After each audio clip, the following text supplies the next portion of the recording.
I'm excited about this, and I want to welcome you, folks. If you have just joined us again, we dearly want to welcome you to our program here. I focus on Liberia. It's Debate Saturday, and I am here. Dennis is here. Josh Lobbo is here. Robert Garguah is here. Desmond is also here, and we are here to debate current issues. The issues that all of you been talking about. You want to hear from Robert? He's here. Oh, you want to hear from Lobo? He's here. Dennis is here also. I'm here, but Dennis and I will just be asking the question, and these smart guys will be doing the talking. For today's debate, we have a Douglas, Lincoln Douglas debate style format that we are going with. Mr. Dennis Jai will give you more of that. We have a poem for you entitled I Can't Breathe. I will be reading that later on. But for now, over to Mr. Dennis Jai. We want to say welcome to what many will be calling the debate of all debates, because we have giants who will be discussing the issues. These guys are very much familiar with the issues that are current in our motherland. And we have Mr. George Preston. Actually, he's supposed to be Sir Lobo, but he replaced Sir with Preston. So, Mr. Lobo, welcome to Focus on Liberia. Thank you very much. Thank you very much, Mr. Jai. It's a privilege to be here once again today. We also have Mr. Desmond Tutu Findley. Desmond, welcome to Focus on Liberia. Thank you, Mr. Jai, for having me today. Last but not the least is my own Atlanta-based Robert Grigben Garguah Jr. Mr. Garguah, welcome to Focus on Liberia. You are on mute, Robert. You are on mute, Mr. Garguah. Thank you. Am I audible? Yes. Yes. Thank you, sir. Thank you. It's always an honor to be on your show to discuss issues relative to Liberia. And it's such a pleasure to be on with two great guys, two of my friends, Desmond and my brother, George Lobbo. So thank you. I look forward to the dialogue. And we want to welcome all our viewers across the globe. This is Focus on Liberia. Share the show, invite someone. And if you have never listened to any current issue from Liberia today, you're going to get it all here, right here. Focus on Liberia. Back to you, Mr. Asonin. All right, folks, before we get started here, we have a poem here written by my partner, Dennis Jai, entitled I Can't Breathe. And this is how we will all get started here. So listen carefully as I read this poem for you.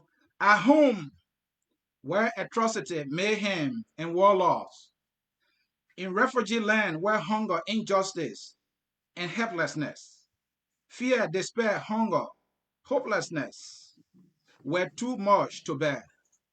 The fight for America I knew as a mini heaven grew. America the beautiful, the shining city upon a hill.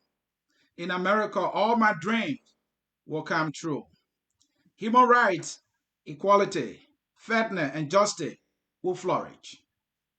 White, black, brown, green will be treated the same. Elections will be fair and the gospel will be the pinnacle. The rich and the poor, the native and the immigrant who dwell in unity. But now I am suffocating in America, my dreamland. The land of the free is not really what I was told. For 500 years and counting, skin color is still an issue.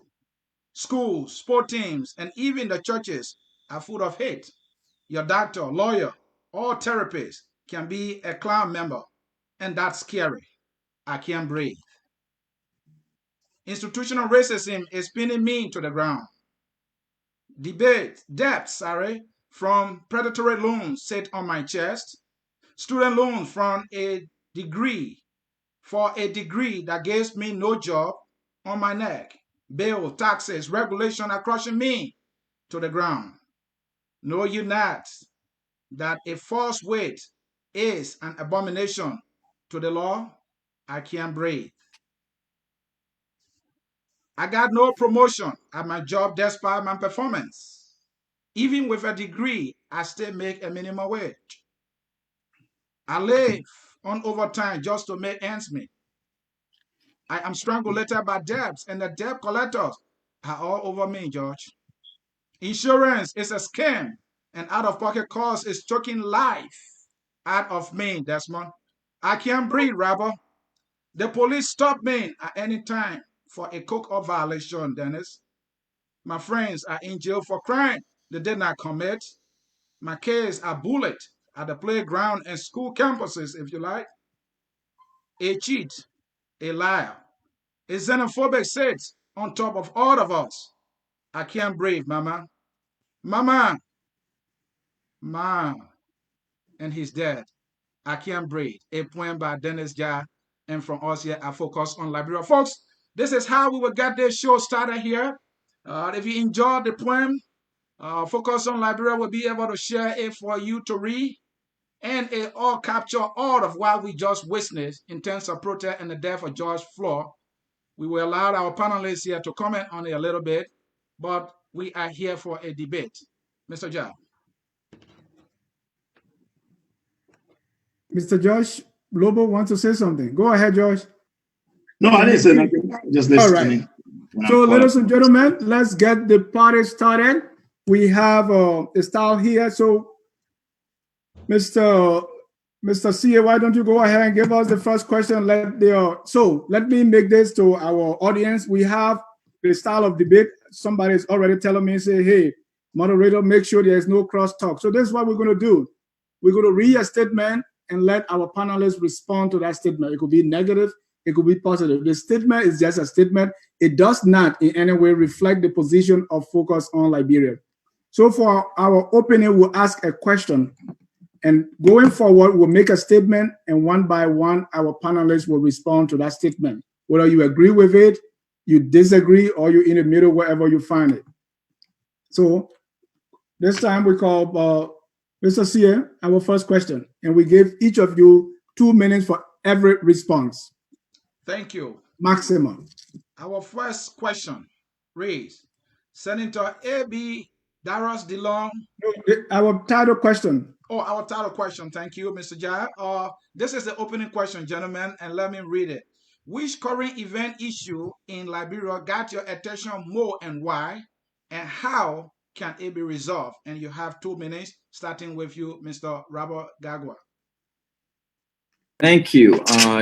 You know, I just listened to that poem, and it was very touching. And I like to say to Dennis, I've always known you to be a very talented big brother, but you just exhibited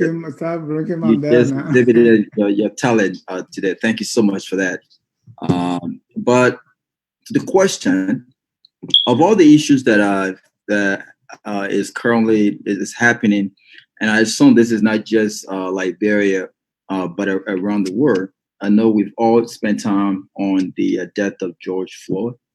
And you know, we're fighting coronavirus, and we have to fight racism in America, racial discrimination.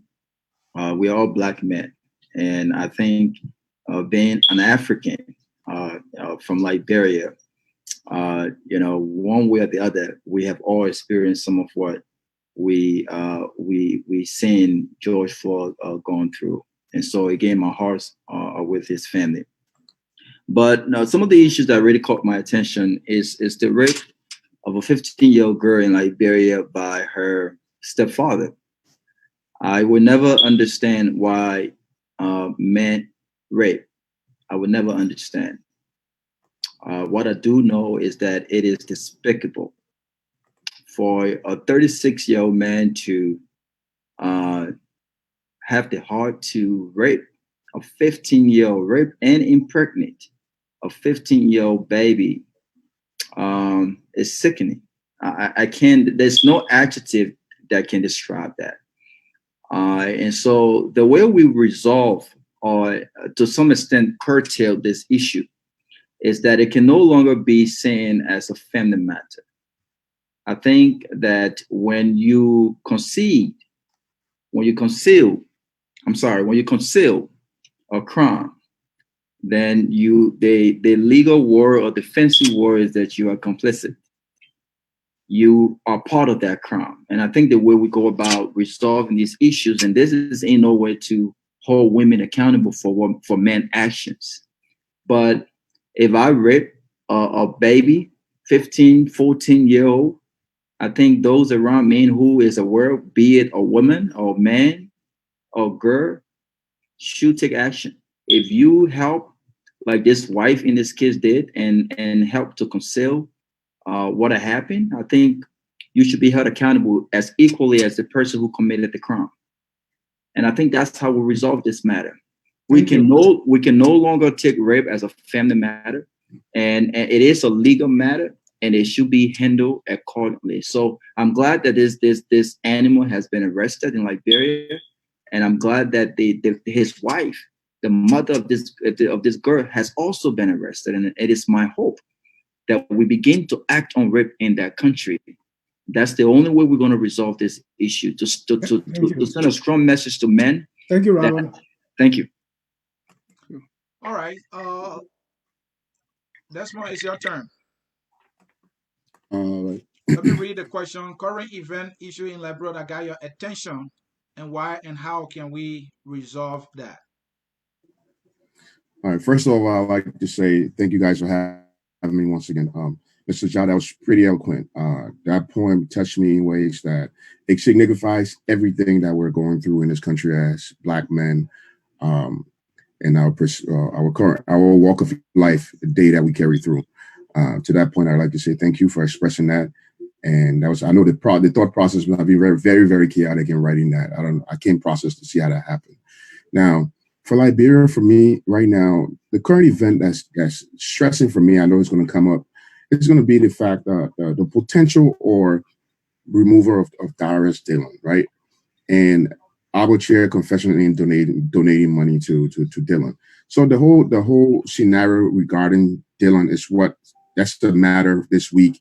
That's something that's really, really piqued my interest, and I like to talk about.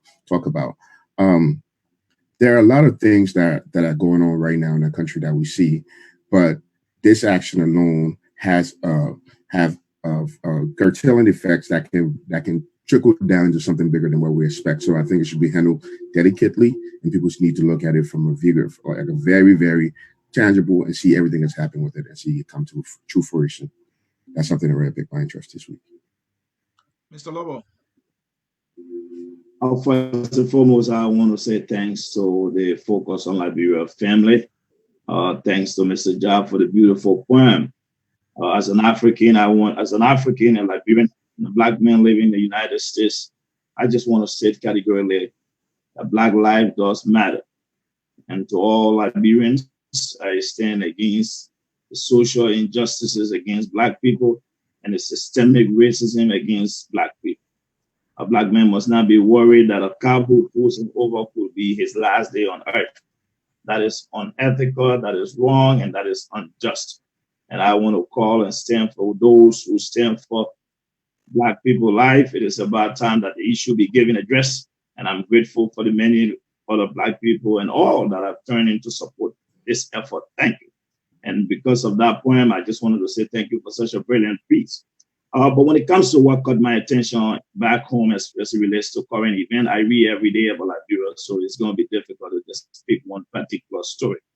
But I will put it, I'll put it in one big package and say two things that really draw my attention from what I've been reading, following news back home, has to do with the violence against women and that of the young people.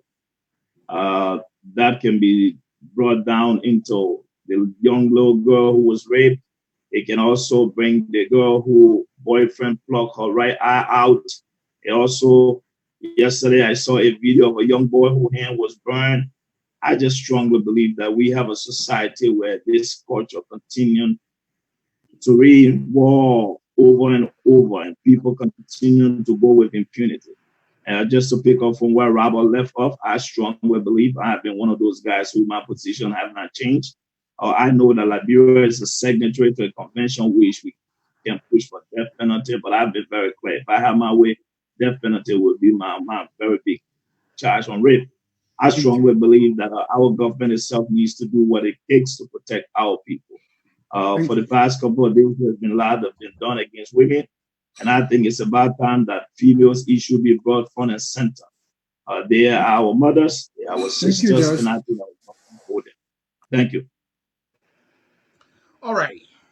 It Gentlemen, caught my attention because yeah, we are about to go into the issues now.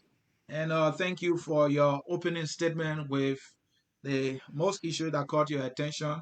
Now we will start, and our first issue, again, like we said in this debate style, this is the Lincoln Douglas debate style. We'll read a statement, and you can respond whether you disagree or not. Let's read the first one, and we will start this time with Mr. No, let's go with the order we have here. Let's start with Robert because my color is not here.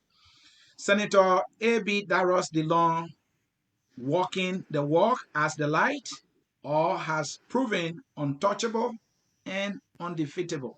Robert. I mean, there's a lot in there that you said. One is walking the walk, uh, untouchable, and different things. So I don't think that there is anyone that is untouchable in Liberia. I think everyone has his or her right to be citizen of Liberia. So when you say untouchable, I'm a little confused with that. Right. Let me explain that. Untouchable in the sense that there were rumors that they were trying to get him out of the Senate. So, and then people started crying, say. Well, yeah, so is that context that he's speaking within that context? Thank you. Thanks for the clarity. Well, Liberia is a very interesting country, and I try to, in my analysis, perspective on these issues, I try to think out the box, right? Because there are things that happen in Liberia that would not happen in other countries where institutions work, right? Where institutions are fully functioning. The investigation into the senator by the Senate, I for one have not seen the basis of that investigation. I understand that he made a comment that painted a negative image on the in the Senate, and so they're investigating. Now, what I will say is this: we have a constitution, and I stand corrected, right? We have a constitution, and I think there is no law, there is no code of conduct, there is absolutely nothing that supersedes that constitution. And so the constitution, under the constitution of Liberia, every citizen of Liberia is protected under that constitution when it comes to free speech. Now, I've said over and over that with free speech comes responsibility. You can't just where your rights, ends another person's right begins, right? But this argument that I've heard over and over by some lawmaker in Liberia that there's a code of conduct that governs that body, that when one steps out of that code of conduct, he or she should be held accountable. I would not disagree with that. But in what context? What? Your 2 minutes is out. My 2 minutes. Oh, okay. Yeah. I mean, it's a lot. It's a lot to address for just 2 minutes. Yeah, but I know. And Desmond, is your but turn. you haven't already put this in perspective. It just forget about the perspective. Yeah. But go ahead. We like the perspective, but the debate is plain or whether you go straight to the issue. And Desmond, is your time. Let me give you the meat in the question. Walking the walk, untouchable in terms of there was the purported remover, and then undefeatable, talking about the coming election. Those are the three things we want you to respond to. Where do you stand? So first thing, I think Senator DeLong is keeping up with his mandate that he told the people that what he was going to do when he got elected. That goes without saying. He has done it. He has been the first senator in our lifetime to publish salary, indicate dollar amount, dollar and cents on papers that we see. He did that. So as far as walking the walk, he's walking the walk. But when we talk about the Senate rule, I know my fellow debater Robert said something about the Senate rules and guidance, right? There are rules for everything. At one point in time in America, there was a rule that said slave obey your master. People based it on the Bible, right? So that governed the day. There's a rule in the Senate that said the Senate rule may say you may not go outside and castigate another Senate member. But the context in which he's doing it, why is he castigating these people for things they're doing wrong? right? So when I address Dylan as being whether he can be reelected or not, I say this to every senator in there that's going to vote against Dylan for his removal. Darius Dillon got elected with 102,000 votes in Montserrat County. That's the highest since George Weah ran for a senator. No senator in that house has that ability or have that mandate of people that voted for them. So if they can get together and move in because there are 30 people, they have the power. But I believe upon his removal, the next election he will win because he's doing the people's work. So that's why I stand on the issue. Mr. Lobbo, Dylan walking the walk? When it comes to the people's senator, it's a very critical issue that people tend to get very emotional about. Let me say something. We must first be able to define the role and responsibility of a lawmaker. So when you ask the question, is he walking the walk or talking the talk? It is like asking me as a carpenter who you hire doing the job. Now, what is the job of a carpenter? And so let me say this very clear here today for the records. Senator Dillon made some promises to Liberians that he has kept on the issue of acknowledging what the salary is in the House. That is true. He has done that. He told us how much they make. Not only that, Senator Dillon have also been one of the first lawmakers to say that part of my salary, even though he gets his money, but he said part of my salary will go towards projects in the county. That's something he said he was going to do, which he has done. But let me be very, very clear for the records, and I have said it. I didn't hire no lawmaker to be a humanitarian. A lawmaker got 3 cardinal functions. That is the standard that I use to grade every one of them. 1 is to legislate, which means to enact laws or make changes to existing laws that do not benefit the public. 2, to exercise oversight responsibility. So for me, and I know Liberians have different standards that the George government or George output by. Based on my standard, this is how I grade lawmakers. On what Dillon said he was going to do, he has done it to the people, for some of the promises he made. That's true.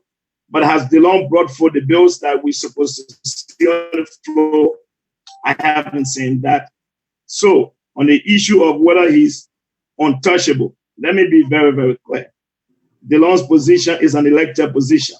You can only be untouchable if the position is lifetime, is one that you earn by your birthright. No. Thank you. So that notion of no one is being untouchable is not true. Dillon is re-electable. That's one thing I know. So that is my position on that. Thank you. And just so that we get familiar with the time, what Mr. Lobbo said is in 2 minutes, 12 seconds. Desmond did this in 1 minute, 23 seconds. And Robert, of course, went over the 2 minutes. So that should tell you how you should be between them. I got a timer, that's why.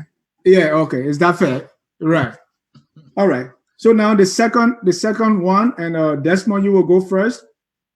And I read, the stimulus package announced by the government will not be actualized because government lacks the will or the resources to do so. So, Claire, I thought we was going to have rebuttals on the first round. Oh, sorry. You are right. Right. Sorry. My bad. So my bad. Rebuttal. Can I go? Go ahead, please. I know you're waiting, bro. I did it. I was. And you know what? I want to go because I don't want to lose my train of thought. I thought that my friend and brother George Lobbo was very he made some salient points. Look, lawmakers are not humanitarians. And I'm very certain that Abraham Dallin was not elected only to be a whistleblower. If that's the case, then he shouldn't be there, right? Look, we appreciate the transparency. I, for one, do. We appreciate all of these things. But look, lawmakers are elected to legislate. And so I think it's about time that we get away from this honeymoon period of this senator. Yes, he is the people's senator. Yes, a lot of people support him. And I do concur with George that he is, electable. But it's about time that we start to see serious legislating, right? We want to see the bills, right? We don't want the senator to just be the senator who's telling us or who's clearing speculations about how much lawmakers make. When it comes to walking the walk, The senator should have not accepted a vehicle that he criticized when it came to government purchasing the vehicle. Well, he accepted $6,500 in the midst of a pandemic when people are struggling. And then he said, well, it's not illegal, it's wrong. And the question that I always ask is, the $15,000 he's accepting today, or the $15,000, 5,000 of which he only accepts, is it not also legal? So if you're going to justify that, well, I accept the $6,500, even though I think it's wrong, but it's because it's legal, then the question is, why are you not accepting the full amount of money that you're making? Because it's also legal, right? So look, we have to get serious. We have to hold this man accountable, not only him, we have to hold every lawmaker in our country accountable. And one last point I want to make is this. If we were grading lawmakers on humanitarian work, one of the least ineffective lawmakers in Liberia, Sir Joseph, will automatically become the most efficient and the most effective lawmakers because he has done more humanitarian work than any lawmaker. Thank you. Okay, and so Thank that you, same measuring stick has to be measured across the board. And so they don't have to step up. Thank you. Thank you. And Robert, you went 2 minutes 24 seconds. I want to mention that so that you can see how you guide yourself the next time. Okay. So to just to go against what, can I go? Yeah. Okay. What Robert is saying, right? I understand what Robert is saying, but one thing I always like to do when I know the job of a legislator, I know the job, I know what the job function is. But when I view these things, I view them in silos, right? So there's one thing here, another thing here. The job of a legislator is to put profit laws and stuff like that. But what do the people in Liberia need? What do the people in Liberia what do they vote for? That's the context you should think about these things in, right? Why is he says Sir Joseph is ineffective as a lawmaker, but he's a humanitarian? You can't have it both ways. Sir Joseph is going after the votes. These guys are politicians. Sir Joseph is going after the vote. So therefore, he knows the vote is not in. The vote of the people are not in writing laws. The vote is being delivered on humanitarian needs. Dillon thing is setting. I like the fact, the reason that we sit down and discuss Dillon is because Dillon has risen the bar.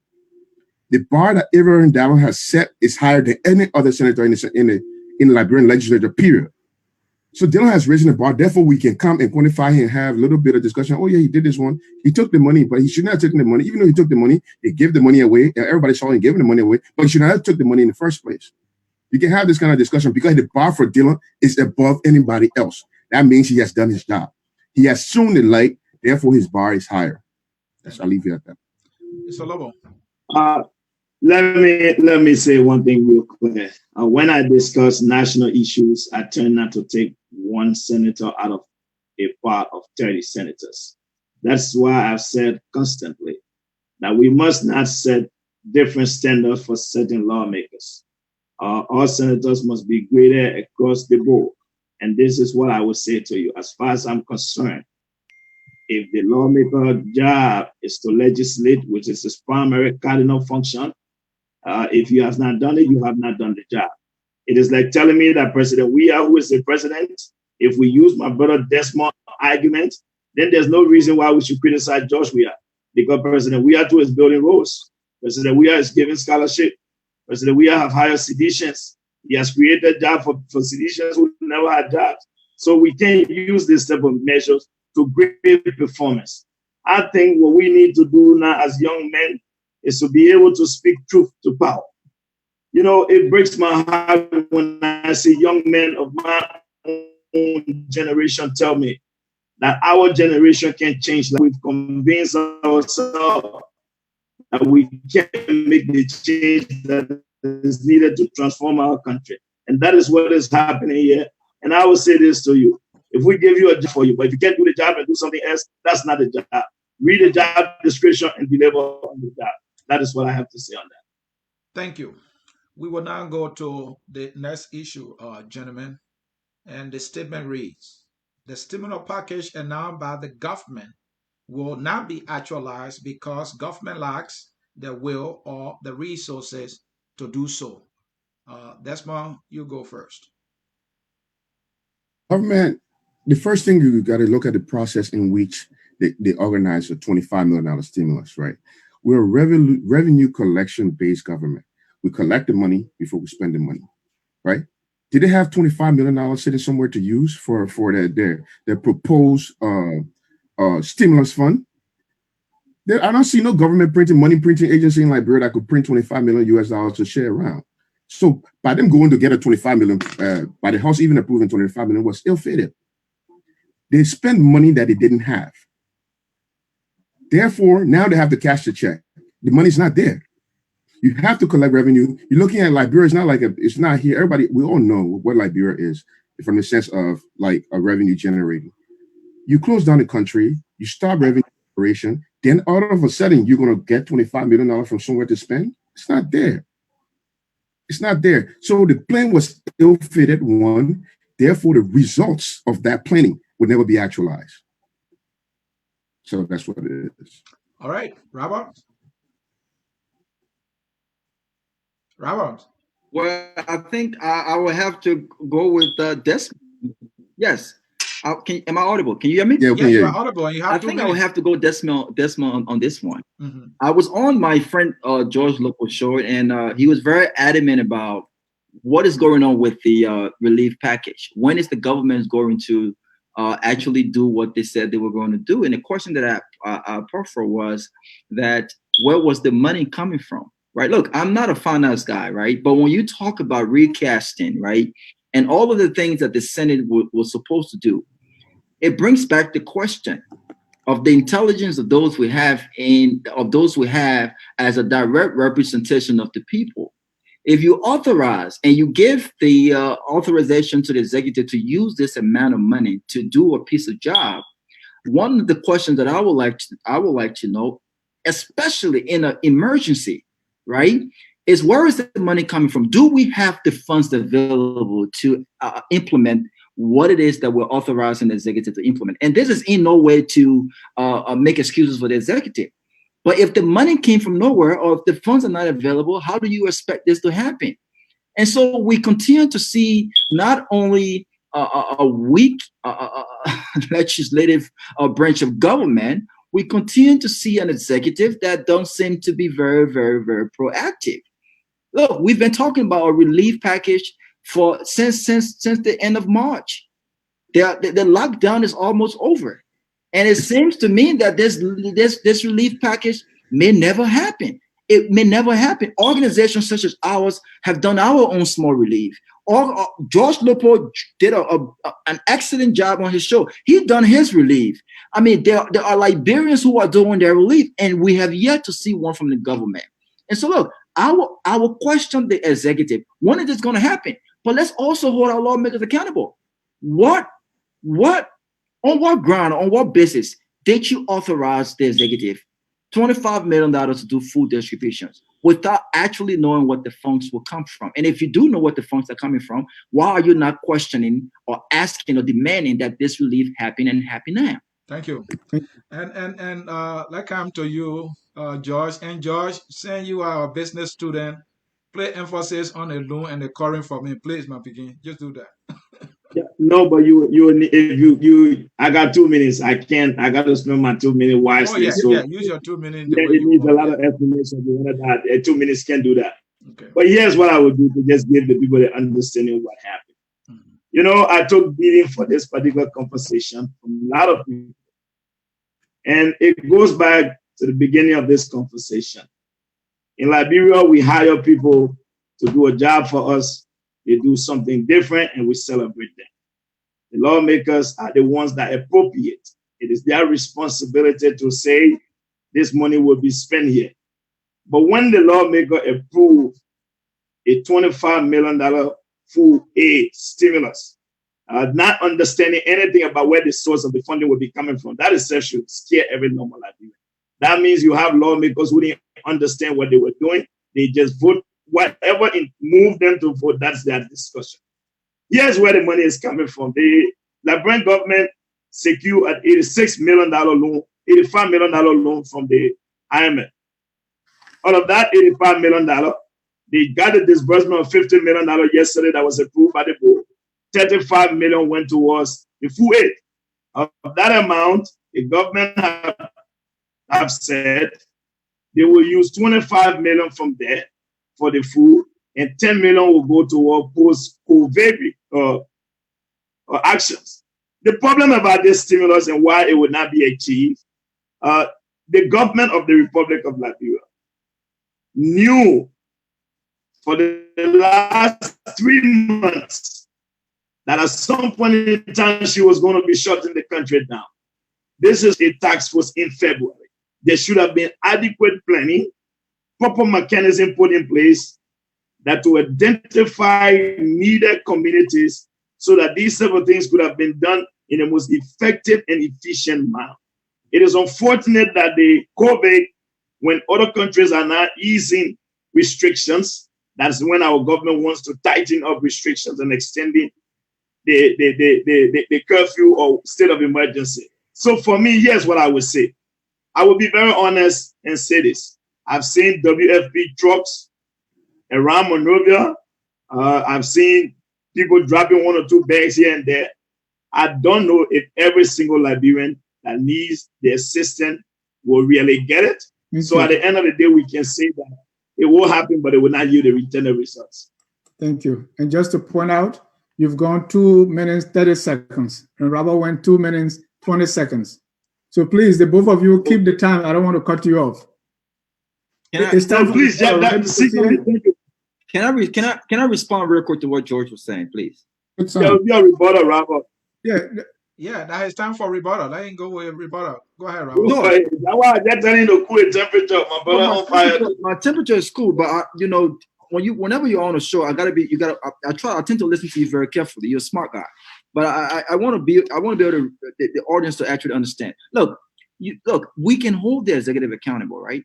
And I'm with you on that, right? But the timing of when the government knew that the country will be shut down has nothing to do with the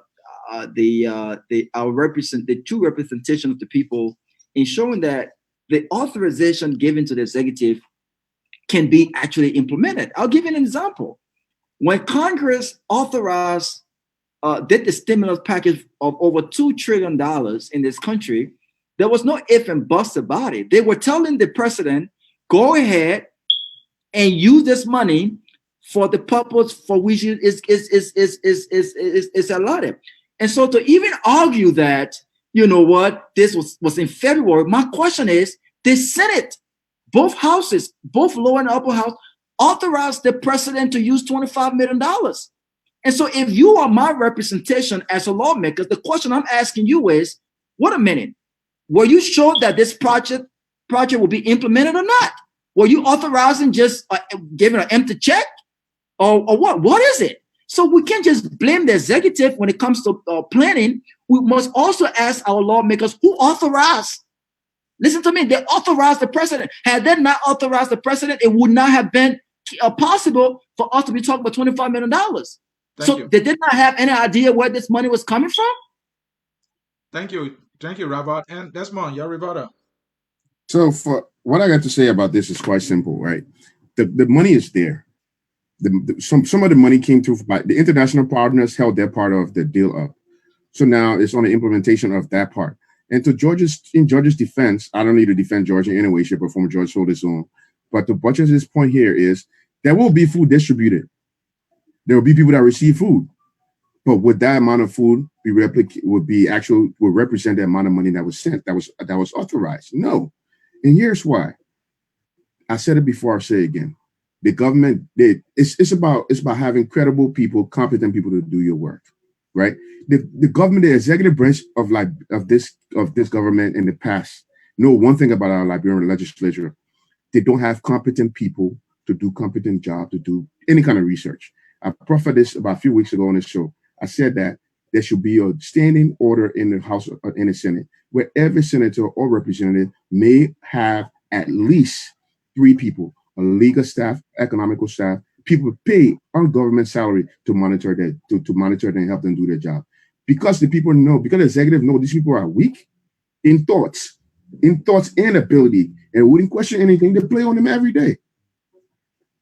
So that's what I got to say about that. At this point, they will share rice, but it's going to be, would it be something close to $50 million bag worth of rice? No. Thank you. Josh, your final comment or rebuttal on this? my rebuttal, just to my friend Robert, real quick here. Here's what I would say to you, or to my brother Desmond point. Desmond, lawmakers do have office staffs. It is up to them to hire the professionals to help them do their job. This is why when you are given a chance, when you are elected, you don't bring your friends to come in your office. They are there for reasons. They don't do it. That's their reason. An excuse to the law is an ignorant to the law is no excuse to the law. That's one thing we need to know in Liberia. There's no excuse to the law. The reason, Robert, when I talk about the executive was the one that established the COVID task force. What was the function of the task force? What were the updates? What were some of those recommendations made by the task force? We also blame the legislature because the legislature should have summoned the task force to have been in consultation with them. Exactly. So that way we would have done the right thing. It didn't happen. They all mess up. We just have to proceed. That is the country we have. Exactly. All right. Thank you. Folks in cyberspace, you are watching Focus on Liberia. This is Saturday Night Debate. I am Anthony Stier, hosting with my partner, Dennis Jah, and we are having a debate on covering national issues. Gentlemen, we are going to the third issue here, and let me read it for you. And this time around, Robert, you will go first. Postponing the 2020 senatorial election to 2021 is fair and reasonable. Where you stand on that? I stand just with that comment. I think a few weeks ago, I made a post that spoke directly to the postponement of the election. Look, we are in economic troubling times. Our economy is falling apart. It's deteriorating. And the fact of the matter is, we're talking about a relief package, $25 million. We're talking about Liberians that honestly cannot afford a bag of rice. Things are tough right now. No, we do have a constitution to uphold, and the last thing that we want is a constitutional crisis in our country. But we have to be realistic, and we have to prioritize, right? And so I think that if you looked at all of what is going on right now, and if we say that we are in the interest of the people, I think the government, our constitutional scholars, and the legislature, they have to come together and put forth a plan that prevents a constitutional crisis. But the last time that I heard from the Election Commission, I think they put forth a budget of, if I'm not mistaken, I stand corrected, it was somewhere in between about $4 to $8 million. I think maybe more than that, to hold a special election. But anything in the millions is still kind of costly. And so we're not saying don't have the election, but postpone the election. And some will argue that you don't want a constitutional crisis. The Constitution mandates that election is held the second Tuesday I'm not sure on the month, but the fact of the matter is, if people cannot afford, the same folks who you are asking to go and vote for you, if some of these folks cannot even afford a mask, right? Then what are you putting in place to protect them? And the budget might even go up now, considering all of the preventive measures that have to be taken to protect people's lives. And so I concur. This election has to be postponed, and I think it can be done in a very smart way where we don't run ourselves into constitutional crisis. All right. Mr. Lobbo, I don't know you're going to agree with this one, postponing the election to 2021. Where you stand? It's very interesting when I listen to my good friend and brother Robert Garguah. First and foremost, I do not concur with that decision. I'm against it because I strongly believe the postponement of the election, it has just been a clear manifestation of the CDC-led government inability to carry out its function. The government inability to expand her revenue base is not our fault. That's not nobody's excuse. I know the government is desperately relying on this COVID thing to use it now as an excuse for why she's not performing. But let me say this to you. If the government believes that election must be held this 2020, they can move the election to December. The last time I had a lawmaker, friend of mine who appeared on the talk show, said December 8th was the day. That is something I think I'll be reasonable with. But I think the Liberian government must be serious about it. This government can't use excuses about the economy as a reason for why they will create a constitutional crisis. We need to have election. It is the president. We are your primary job. When you took an oath on SKD, it was to defend and protect the Constitution. So please do what is required of you. Provide the money. The government that is making sure that 20 million has been spent here and there, $8 million is not that much. You can raise the money. You got special drawing rights, $155 million loan you took from the IMF or the World Bank. Make $8 million available. Let the Liberian people go and exercise their constitutional right. That is my position on it. All right, fair enough. Mr. Phillip, where you stand? Oh, I totally disagree with Robert. If it was left for me, the election will be held on the same day, right? Because it's the priorities in life. What do you want to represent as a country? If you're a democratic country that upholds the Constitution, you will prioritize the election. At minimum, this is where these people spend their, this is what these people have to exercise their right in the sense of being. You're going to take it away from them. First thing, if you just, let's just paint a little picture of this constitutional crisis you're talking about. You're going to have people sitting in the Senate past their time that they're supposed to be there. You have 15 senators sitting there without no mandate to be there. Well, legality and the rules and laws that they had the senator affixed to has a problem to be challenged in the court based on constitutional argument of the situation. There's no way, shape, or form that the government cannot spend $8 million on the election. If a government refuses to spend $8 million on this coming election because they figure COVID happened, that government in itself has not prioritized their initial and essential duty as a government. Money cannot be the reason they don't have election. They should use the first reason to spend money in Liberia should be because of elections. Anything past the election date for election having this year creates a crisis beyond, that's not even measurable. The effects continue. You imagine Fannie Sherman up for re-election, or whoever, not Fannie Sherman per se, but let's say Dylan's up for re-election. Dylan goes extend into 2021 of January. A bill come up for a concession bill. A bill goes in the Senate. Dylan have fixed a senator to it. Is Dylan a senator in January 2021? Constitutionally? No. No. So I believe the money should be spent. If you prioritize things, it should be the first priority of the government. Spend the money in election. Let people exercise their rights as citizens. Mr. Garguah, you seem to be alone here. What's your rebuttal or defense? And I love when I'm alone. I love when I'm alone in my thoughts. And it gives me, it inspires me. Look, money cannot be the reasons why we don't hold election, but humanitarian crisis, health-related issues, or pandemic, right? Safety issues could be a legit argument to make when it comes to the conduction of an election. Now, this is not in no way to say that we should not allow elections to be held per the Constitution. And that's not what I'm saying. What I am saying, though, is that if you're not going to hold the election in the time it was supposed to be held, then December, seemed like a pretty great, time frame. I will agree with that. But to just sit and just make statements such as money cannot be the reasons why, we're not just talking about money. We're talking about a pandemic that is still ravaging the entire world.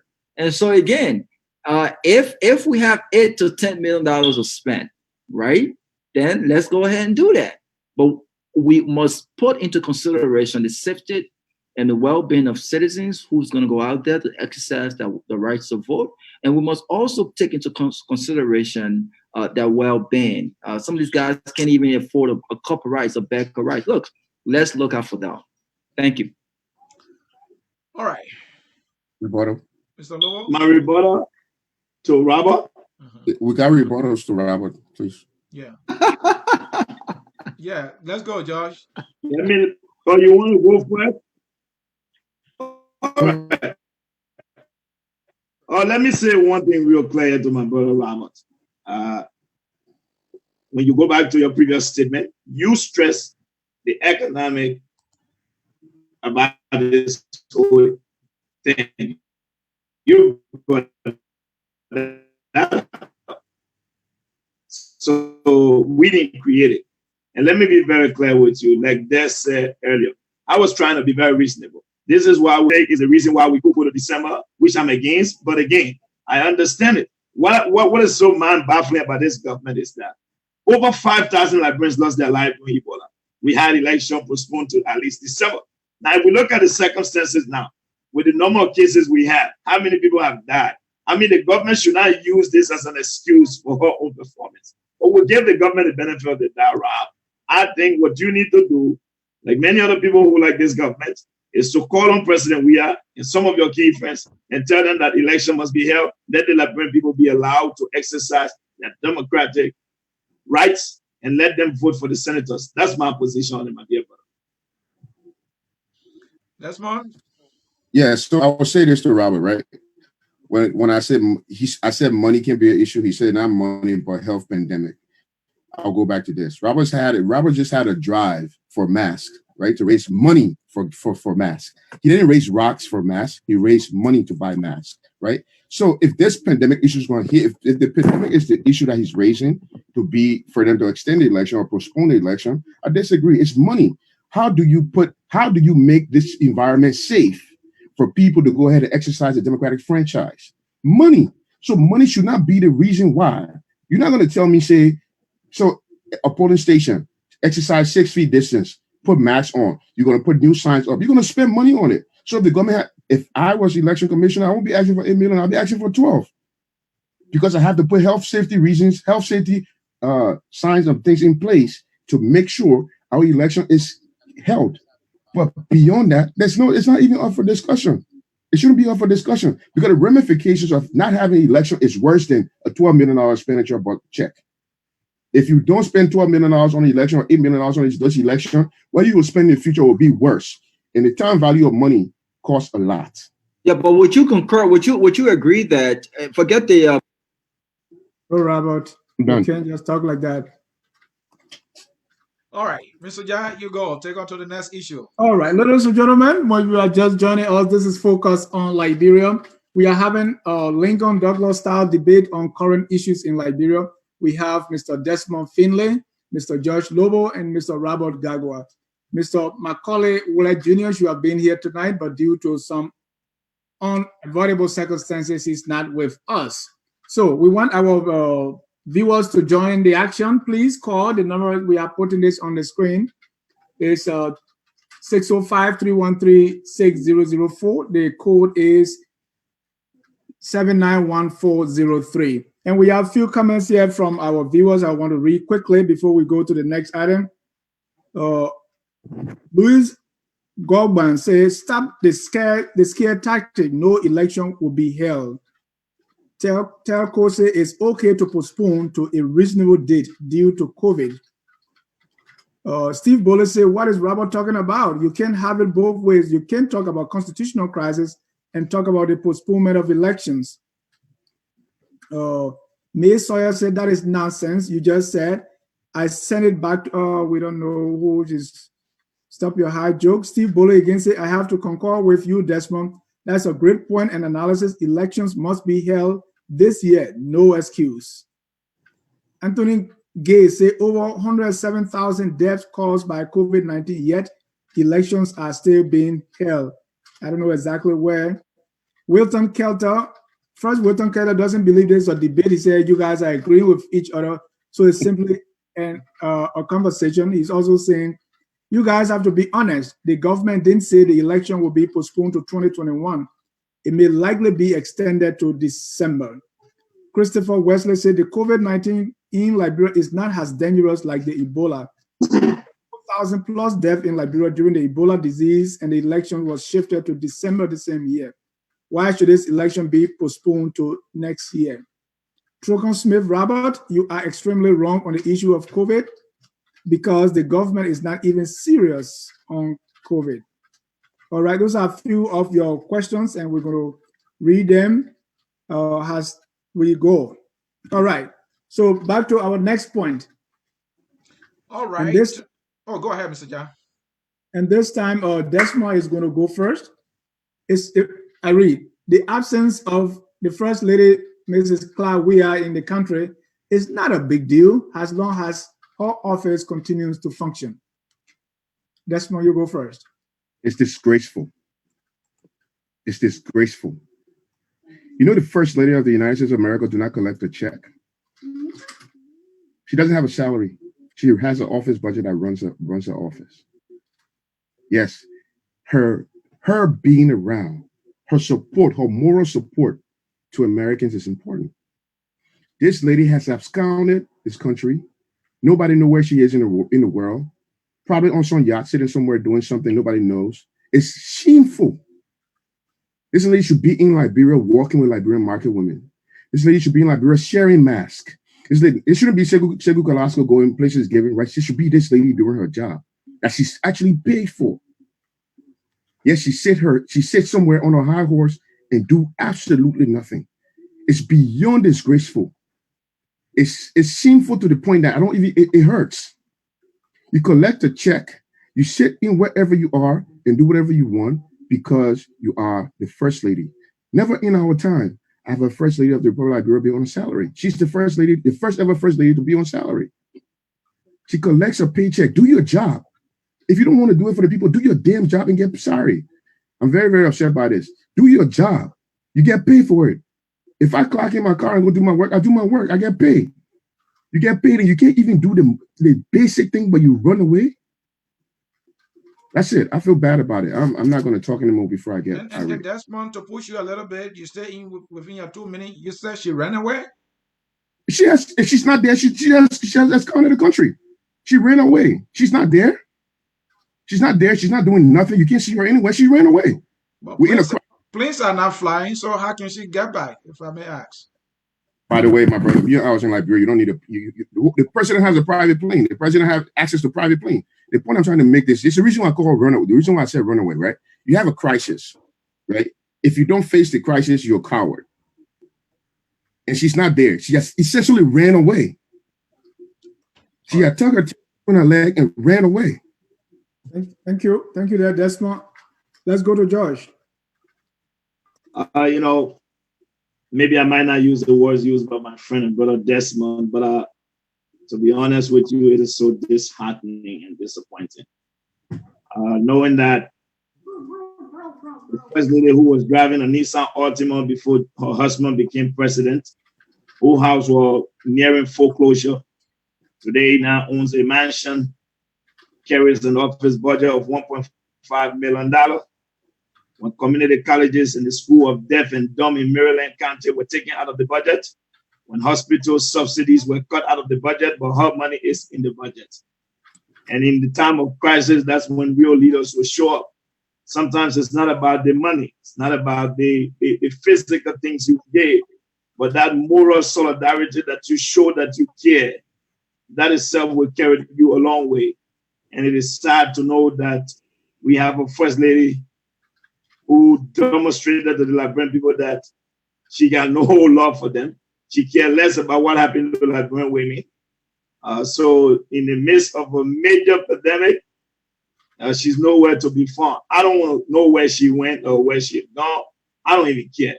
At the end of the day, the Liberian people will have to know they are going to be the one to make the decision for themselves.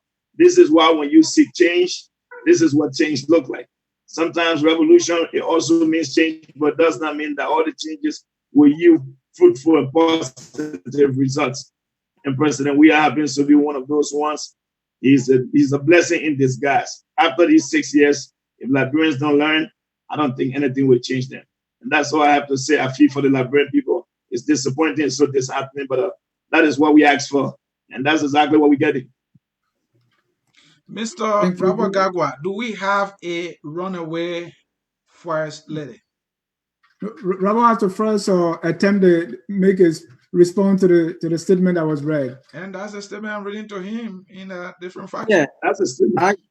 Look, I would not mimic what my brother Desmond said. I won't use the adjective run away. Look, the Constitution gives guidance to the responsibilities of the president. And again, I'm not a constitutional scholar, but it does not clearly state the responsibility of the First Lady. And but I will agree that in times like this, when our country is in an epidemic, when we are going through what we are going through, it doesn't hurt.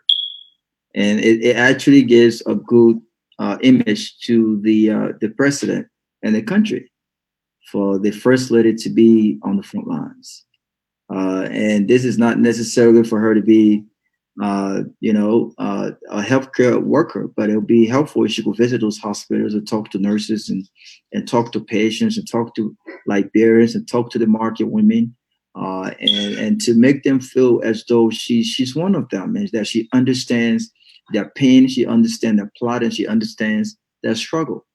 And so to not see the first lady in action or missing in action in these times of uncertainty, I think it raises question. And I hope that there are people in the background, there are people around the president who is speaking wisdom, who is speaking sense to him about such image that it presents when the first lady is nowhere to be found in such a time. All right. For rebuttal. I think let me take this one real quick off my chest to Robert real quick. Robert, I've always been very critical sometimes when you say certain things. And let me be clear, my dear brother. You can't have it both ways. When you say that the Constitution states the responsibility of the president, which is true. There's nowhere in the Republic of Liberia Constitution that calls for the budget for appropriation to be made to the office of the First Lady. So how is it now that she collects our money that she has no constitutional function? Don't you think that's wrong? Let me say one thing to my dear brother, like I've always said again. Our generation have to be able to stand up for what is right and call a spade a spade. Look in the eyes of our friends and our relatives, regardless of their position in government, point out when we see evil. But if we continue to find ways to accommodate our friends' feelings, to accommodate people's emotion, and try to be so nice in how we say things, it's not going to get this country going. What is wrong is wrong. The First Lady should have been in the country, should have been one of those people out leading the efforts of the distribution, should have been out expressing her concern for the needed Liberians and showing moral support. She failed to do it. It is wrong. Someone who collects $1.5 million that does nothing is absolutely wrong, unacceptable, and unethical. That is my position, my dear brother. Desmond? For me, first thing I would like to apologize to you guys earlier for my comments. I think they were insensitive in nature especially the. We know you can go to Sunday school, bro. Of course. Sunday school voice. As for that, right? And to the audience, especially to the audience, for the people that are being on, you guys took your time off to be here. This is not what you didn't come for that. But I'm impassioned about this situation. Very, very impassioned about this situation. Moral support in the time of need. It's more important to us as Africans. Right? When I was down, even though I didn't have nothing, my friend came there and said, you know what? Mr. Jack came and called me, Desmond, man, I got nothing to give you to do, but I just came to say hello. That's more important than whatever somebody that can just stand somewhere and just throw me $1. And that's where this lady is feeling. She can bring more, she can do more for the president in this moment than any one of his employees. She can be in Red Light Market. She can be in Joe Quarter. She can be in Sony Wayne. Because everybody knows when it comes to politics, people keep their wives out of length. But she has brought public disrespute to her husband. She ran away in a time of crisis. I don't know anything worse than that. I was in the military. If that's cowardice. You ran away in a time of crisis and you took pay. I don't know. That's why I'm passionate about that. She ran away in a time of crisis. I don't know how else to say that. I'm sorry. I think that I think it is quite unfortunate, and I'm not going to sit here and allow my brother and friend to misinterpret what I said, because the listeners can deduce that we are saying almost the same thing. What I'm not, and I think Desmond, look, my respects for acknowledging the Sunday school words that you use, and I understand your passion. What I'm not going to do is I'm not going to speak out of control when it comes to these issues.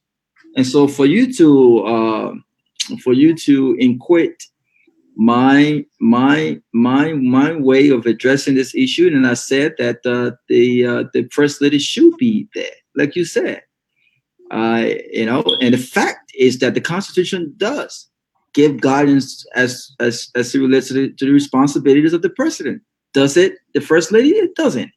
But we both would agree that in times like this, yes, the first lady should be around. The first lady should be in the country. I stated that. And so if you're talking about young men being honest and looking in the face of their friends and telling them when they're wrong, I don't think there's no one other than me that you look. I'm one of the most blunt, outspoken young men you will find around here. You know that, George. And so to even insinuate that I'm in any kind of way not trying to be honest here when it comes to this issue, I think it's unfortunate and it's quite misleading. The first lady should be in Liberia. She should be in Liberia, and she should be in Liberia. There's no other way to say this very, very, very, very, very explicitly. Thank you. Judge, to be fair, I gave you 1 minute. Who, me? Yes. Listen, I think since Robert said the Liberians are going to judge for themselves, what I would advise them to do, if you really want to know Robert Garguah, I want you to go back and look at Robert's page from 2016, 17, and see what Robert used to write, and look at Robert writing now. That will tell you who Robert is, and that's how it is. Thank you. Let's go to our next point, and this one, Mr. C, go ahead. All right. Next one, and we are starting with George on this one. COVID-19 held by diaspora Liberians, oftentimes distributed on the camera in and on social media, is just showboating and not out of a genuine compassion. To make it clear, during this pandemic time, a lot of Liberians, through their institutions or individuals, have been able to show up to the needs of their fellow citizens. George Lobbo did it through his drive, distributed rice. Robert Garguah did it through his institution, distributed rice and other items. My institution I identify with did it. Focus on Liberia brought experts to talk about COVID-19, how people can prevent themselves, and many other institutions, many of whom are in the diaspora, and all of these things were done on the camera for people to see. Genuine help or just showmanship, maybe Ellen will say. Again, we're starting with George Lobbo. Let me say this to you, Mr. C. I will let the Liberian people to judge for themselves. As far as I'm concerned, I can only speak for the draft. The way in which we did it, it was an idea that was brought upon. Someone called me from France and gave $300 to a cause. And on the basis of that, we decided to expand on it. If we wanted to be doing things for just camera, I think we've done way more than many Liberians know about. We've transformed the life of people just through the draft, even in the great America. But many people don't know about it. I would say this to you. I've been one of those guys who've been against taking the responsibility of government. I don't believe we should be doing that. But again, in a time like this, in difficult, critical time like this, where the government falls short, the government is incapacitated, the government cannot deliver, we decided to take upon ourselves. This was why Anthony, the drive, decided to target some of the most vulnerable people.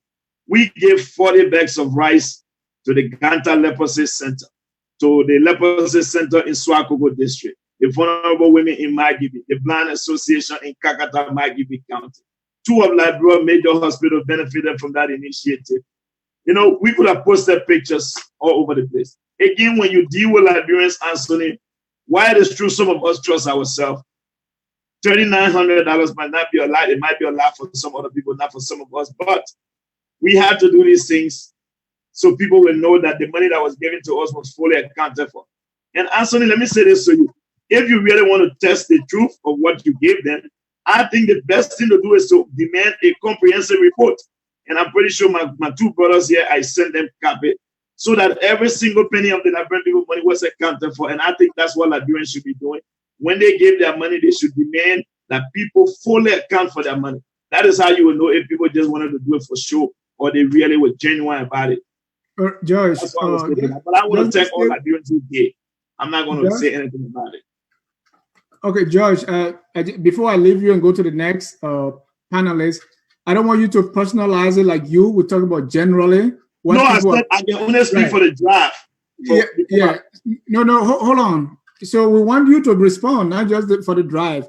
Like today, I watched this group called Jetty.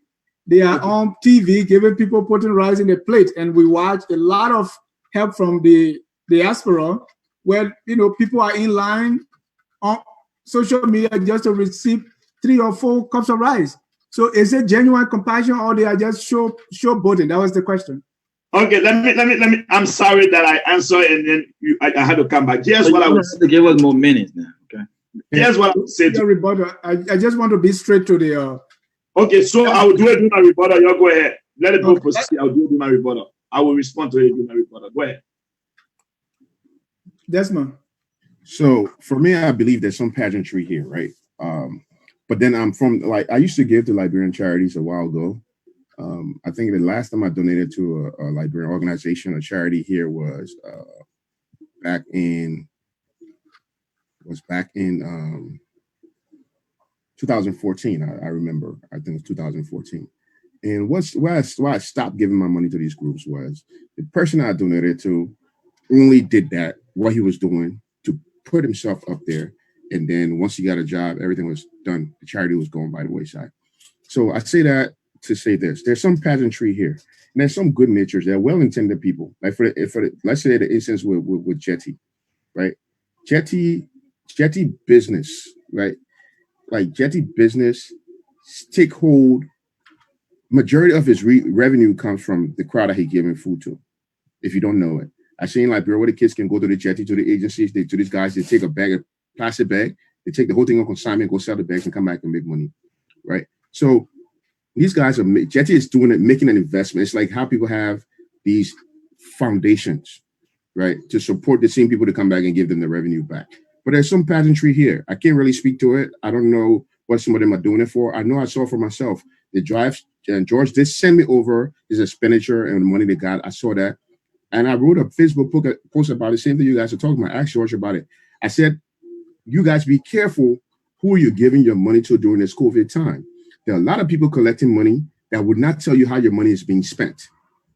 A lot of agencies, the 501c3s in America collect money, they don't tell you how their money is being spent. So I believe there's some level of pageantry here, but because the effect of this pandemic, you can't nitpick. You can't say, okay, give him 4 cup of red, why can't he give 5? You know what I mean? So I don't know. I just believe there's some level of pageantry here. Thank you. Robert? Yeah, look, I think that from the heart, I like to describe myself as a humanitarian. We've been working in Liberia for the past 8 years, and I remember vividly I'm into education, so we give academic scholarships to. We've done it to over 400 kids have benefited from our academic scholarships. I remember the second year into what I do, when I took my 3rd trip to Liberia, when we did the groundbreaking for a library that we were supposed to buy in Edmund Snow District. We invited Edmund Snow to be the groundbreaker of that project, and it was a big thing. He wouldn't decide whether or not he was going to come because people told him, well, you remember you made a pledge to do a library in this district, the Rock Hill community, and you didn't do that. So you got this guy coming from America who's doing this project. This kid might want to run for office. And long story short, we went through the program, and we was in the middle of the program. It was on the radio, and I got a call that Edwin Snow was actually 10 minutes away from the project, and we made him part of that project. I say that to say, look, I understand why people think that people who do these things are doing it with some intent to run for office. It's been 8 years. I'm still in the U.S. I'm often in Liberia 2-3 times a year. and we're still doing what we're doing. I say that to say that they are honest people. They're Liberians who actually have their country at heart. I don't do food distribution, but when it came to the epidemic, my organization did what we did. When it came to Ebola, my organization sent Ebola supplies to Liberia. And so there are Liberians who actually are doing what they are doing with good intentions and to give back to their country. And I don't think that while we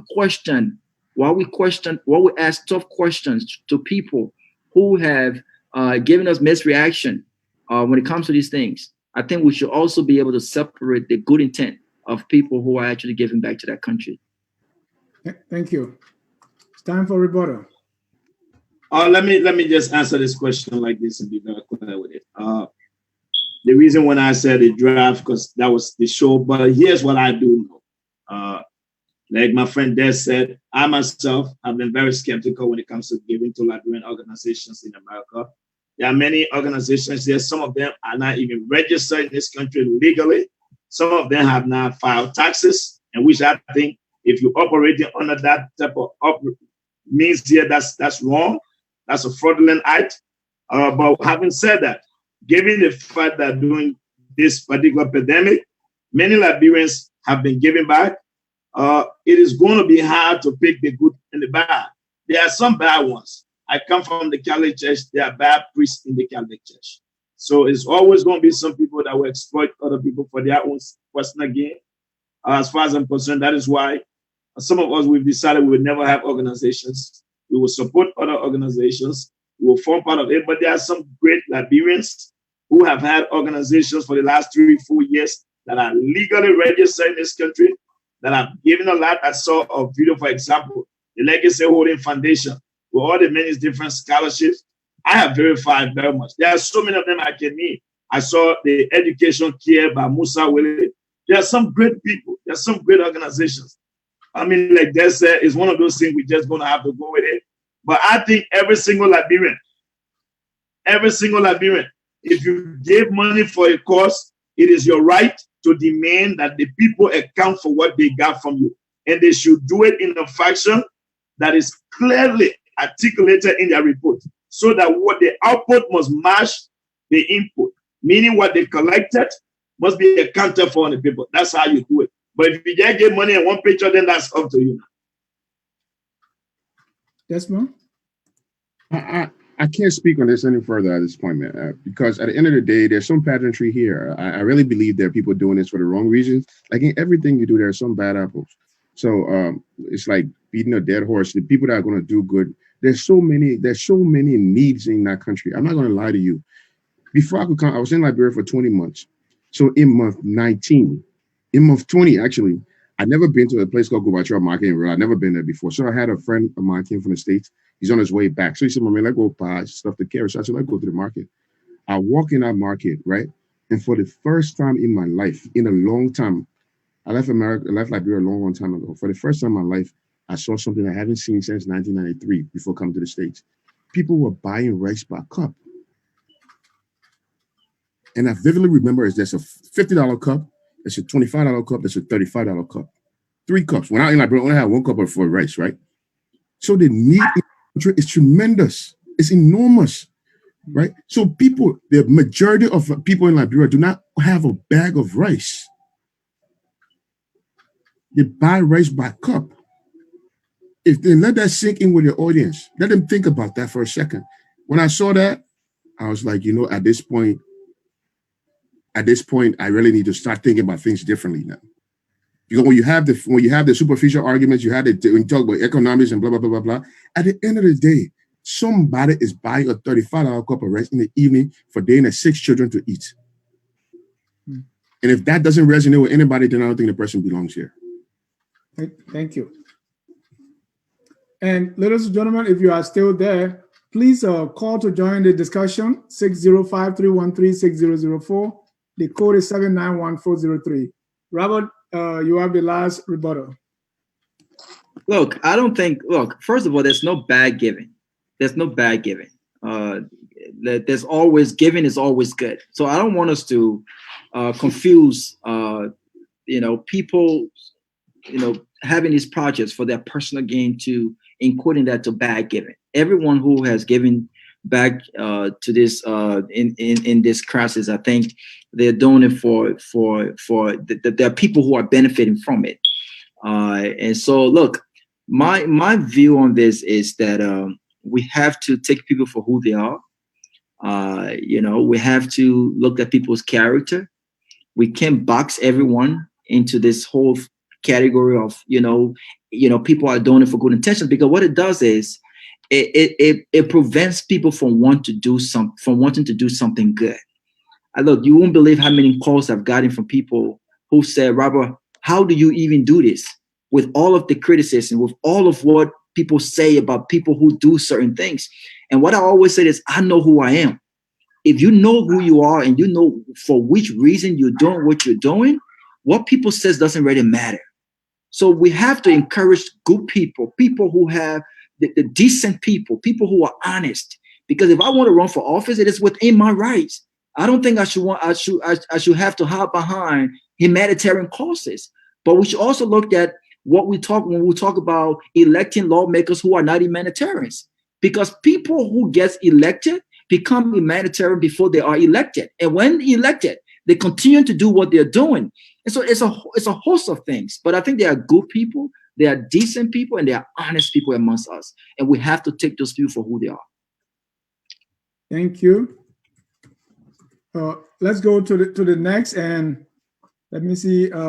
This is a statement on the CPP framework. So get yourself ready. The CPP framework is not as bad as people make it to seem, man. Why you brought that up, man? Oh my gosh. Okay, so let Desmond go first on this one. I think George should go first. I just went first, Des. Let me breathe, because it seems like you're about to jump on the CPP. George, that's CPP, man, so let you be the last. Let me get my jacket first. I'll go. I really believe the CPP framework is a astute document. Astute document written from the origin of the document is represented in what we experience today and in the past, in the last government, right? I'll go to the issue most people have about the jobs division, right? So the CPP document addresses something that's very important. It said everybody's entitled to a job regardless of their political standing. First print in 10.1, anybody, regardless of their party standing. Further down, it states that the party can only recommend active members. Key words there, active member, which is defined further up in the document. Recommendation doesn't mean get a job. Only the party knows its active members. I can be in Unity Party and no active member in Move. How do I know that? I can be in Move and no active member in ANC. So therefore, the document is astute. I don't see why CPP took the hit to say they're going to write a new framework. No, that document makes sense because we don't like to look at details and we want to argue or discuss sentiments. CPP now has ran back in the closet to start a writing document. The document is astute. The reason why you say the party have to recommend is because what happened with MPP affiliation with this coalition that they have with CDC. Joa Howard filled all her seats with people she wanted to fill the seat, not the people the party recommended to her. So this framework is saying that when we are recommending people, when the party is recommending people, the party should recommend active people. But we should supersede everything. All Liberians are entitled to every job regardless of the political party. And with that, I'll yield my time. Thank you. Josh? I thought I Rob. You want me to go? It's Robert time. Yeah, Robert, go. Look, for a guy who is for such a brilliant talk show host to be passing over to me on such a topic, I think from Africa, this has to go on the record. But I'll go because my brother is still getting his thoughts together, even though I saw him shaking his head in agreement with what my brother Desmond would. Look, this is ridiculous. Come on, this is ridiculous. Look, you can fool some people, but you cannot fool all of us. I think reading, and I think all of us are educated enough to understand and comprehend, read and comprehend what was in this document. No one said the document was so bad, but there are languages within this document that raises question about jobs, about job security. There were things in the document. Look, there were things in this document that raise question about the same old thing over and over, and somehow we should expect a different result. Let me read section 1011.1. It says, and I quote, all constituent political parties shall be represented in the cabinet. Cabinet positions shall be allocated amongst the constituent political parties and I will admit, and all other qualified Liberians, whether or not you are members of the alliance. And then section 1011.3 says, now is this a contradiction or what? You tell me. Only is a very restrictive word. Only is very restrictive.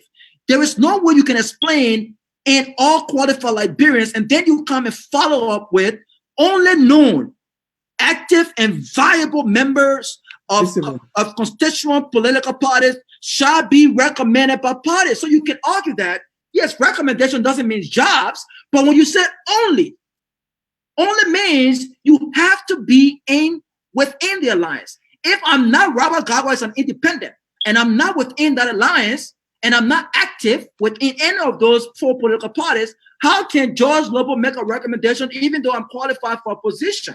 When the document explicitly says only is very restrictive. And my friend, that language either contradicted section 1011.1 or it raises question about job security and the restriction of those who are not part of the four alliance. That's dangerous. That is very dangerous. And I'm glad that they went back to the drawing board because that's the right thing to do.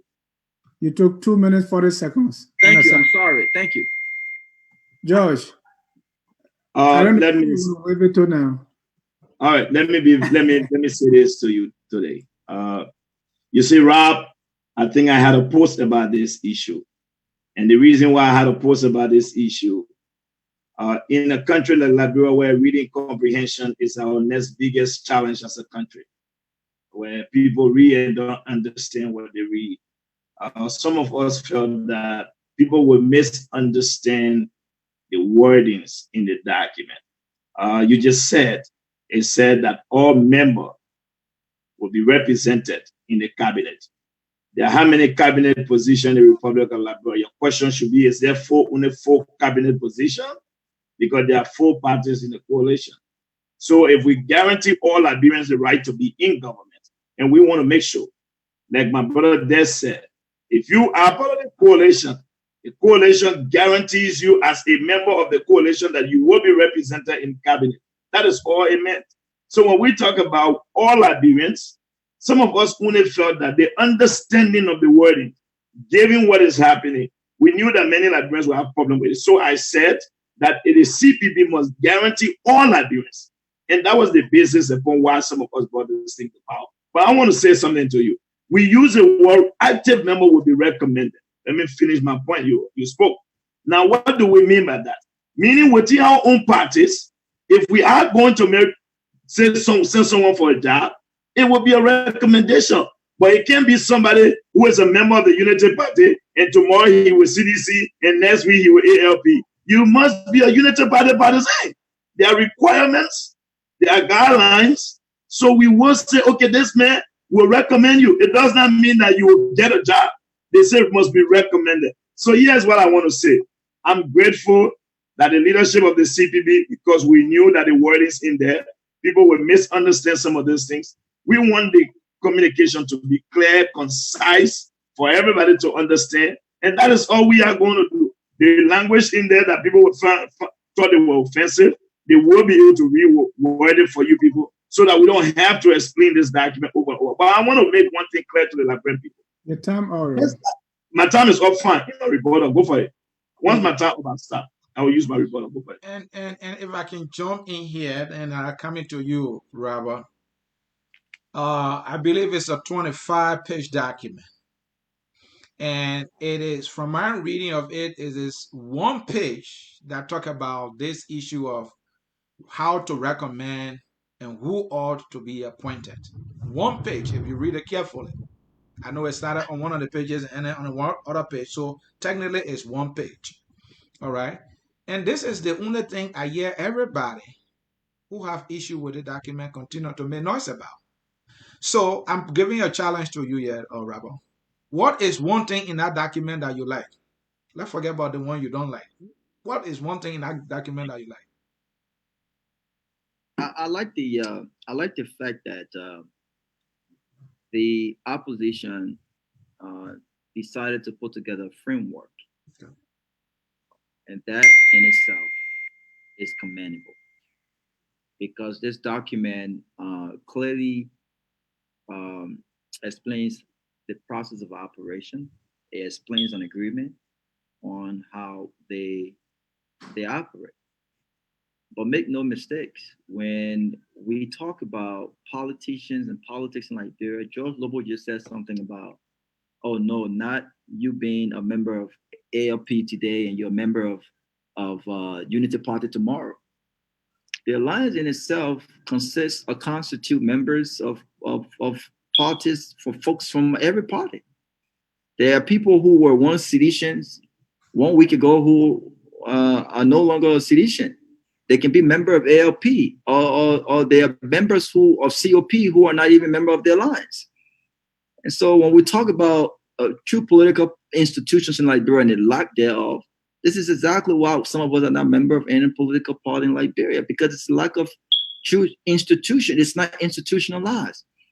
But to come and even explain, George Lobbo, I give you credit when you posted the CPP framework must ensure all Liberians are equal. For you to come on this show to even speak contrary to that is in itself disappointing. The document, I believe, the document with those languages in the document raise serious questions. And I don't think that any government in Liberia should appoint government officials based on parties' alliance. It should rather be based on qualification. If I help George Lobbo get elected, and George Lobbo is rewarding me to become a foreign minister, and I have no whatsoever experience in foreign affairs, I should tell George Lobbo I have no experience in that area and I cannot be effective. Look at the current foreign minister we have. I mean, it happens to be a family member of my friend Desmond Findley. Not only was this guy a very ineffective lawmaker, he has proven to be a very ineffective foreign minister.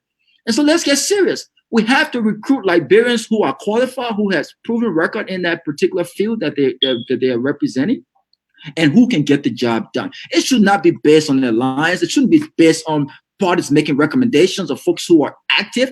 Those languages raises questions of division and restriction, and it forces people to be a part of a particular alliance in the interest of job and not the country. That's dangerous, my friend. We should reject that.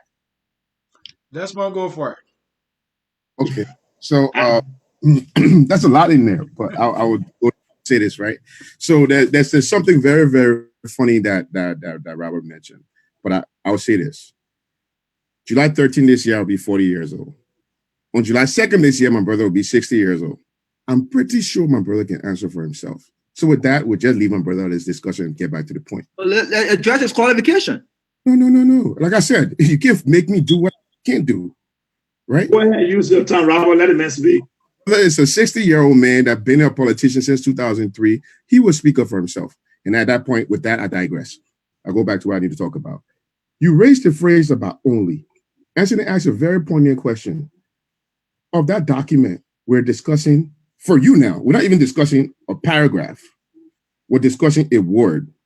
You highlight only, but you forget recommendation. So you're being duplicitous in nature by saying that we should only look at only and forget about recommendation. You can't have it both ways, Roberts. You can't, because when you say only, only the party. If I'm a member of Unity Party, member of Unity Party, you expect CDC to recommend me for a job? If you qualify, yes. If you qualify, yes. Listen, the question is this. After the CPP wins, I'm not asking you if the CPP wins and the same party should recommend people. I'm a member of Unity Party. You expect CDC to recommend me for job to the CPP? Only Unity Party as a party can recommend me because they know my ability as an active member in the party. This is why I disagree with you of them going back to rewrite this document. I believe let me finish, Robert. Robert. I'm sorry. This is why I believe CPP as an organization should have took a press briefing, come on air, and defend this word. Because there's nothing wrong with this document. The document is sequential. If you can't take it, you can't look at it from one statement. If you look at the first statement, it goes to the second one, 10.1, 10.2, 10.3. They all work in order. They're not isolated incidents. They're conformative. And if you come here and say, because we want to talk about only and forget recommendation, you're doing yourself a disservice. That's why I refuse. I don't want them to go back to restructure this document. I believe they should come out here and defend it because the intent was well intended. They should come out here and defend this document. And with that, I leave it alone. But again, if you want to ask somebody a question about qualification, wasn't I 60? I'll send you a number in the phone. Call here and ask if you qualify or not. You should address it. That's your brother. Is he qualified? As a Liberian citizen, is he qualified for foreign minister position? Robert. Yeah. Well, Robert, I don't think you should ask about his brother qualification. Let me finish. Let me ask George. And George, is the foreign minister qualified for the position? Hold on, Robert. Let Desmond finish. He still got the floor. Okay. Quite decent on this conversation. Better what you should do if you don't want to call him when I send you the number. You should call Safwa. Let Safwa call George Ria. Let George Ria tell you if Weston got qualified. I think that's actually make.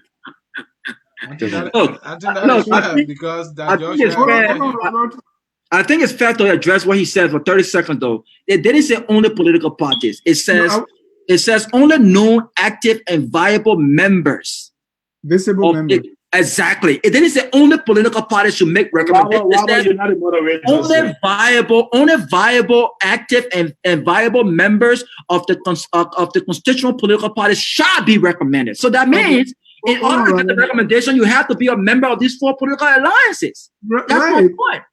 Right. Yeah, but that's the party got to recommend people, right? No, not the party. They said you have to be a member of these alliances to even be recommended. That's what the letter said. No, I think you are reading it. No, it's right there. It says only known, active, and viable members of the constituent political parties shall be recommended by the parties. Yeah, I mean it's very clear. So if you're not a member and you're not active member, you will not be recommended. That's true. Okay, and that's dangerous. No, Robert. Maybe let me explain it this way. I'm not, but they're saying. Anytime a party wins, let's just take one party for instance, say LPP. If LPP wins the election, LPP wants their members to be employed, and that will come through recommendation. Mm-hmm. And people that have been with LPP, those are the people that are active, visible, and something else. Those are the ones that they recommend for jobs. Okay, but isn't it given? It shouldn't be in a documentation to respect when it comes to only. No, if you don't write it, others have to talk too. You make your point. Let me go to Josh. Okay. Let me say this to you. And we have callers waiting, so let's go to Josh. Okay, so first and foremost, let me say this to my fellow Liberians. The CPP framework document is a document that governs the 4 political parties. It does not govern the entire republic. That is not the agenda we intend to run for an election on. We are speaking in terms of the 4 political parties. That is the framework. That is an agreement that binds us together. It is not the agreement for the whole country. So, Robert, I think this is very, very simple. The reason why I raised that point because I knew there would be folks like you who will use those type of wordings and will find an issue with it. So I said, okay, there's a need for us to change the language in there. Rob, what that document is stating, that of 4 of us that have agreed to come together, if we should win, when we're making recommendation for job, it should be people from within your party who you know that are active. There's no big deal there. We've already assured that all Liberians, whether member of the alliance or not, will be guaranteed job. So this issue, Rob, what I think you should wait for now is to wait and see if the CPP wins an election and jobs are given to Liberians not on the basis of their qualification, but only because of their party affiliation, then that would be the case. But I will say this to you today. With regards to speaking and asking me about some government officials, I'm pretty sure we came here today. This debate was formatted. We were sent out the format, and I want to stick to the issues because I want to address those issues. When there's a need for us to tell the government, the CDC government, the party, I take pleasure in doing that. I hope you can ask for another debate where we can come and begin to discuss CDC government officials and let us proceed from that perspective. That's a political response. I respect that. But I'm not a priest. All right. I think let's bring in a caller to get their perspective on the issue. We have 2 more issues to go and we'll be closing. Oh boy. So the first here is Mr. Keseli Lobbo. Yes, sir, Mr. Cha. Yeah, thank you very much, and thank you too, CA. Thanks for the platform. And thanks to your studio guest, to your guest with you there. I have 2 of the topics that I really want to speak on. One has to do with the First Lady, and 2 has to do with the CPP document. I will discuss the CPP document before I go to the First Lady.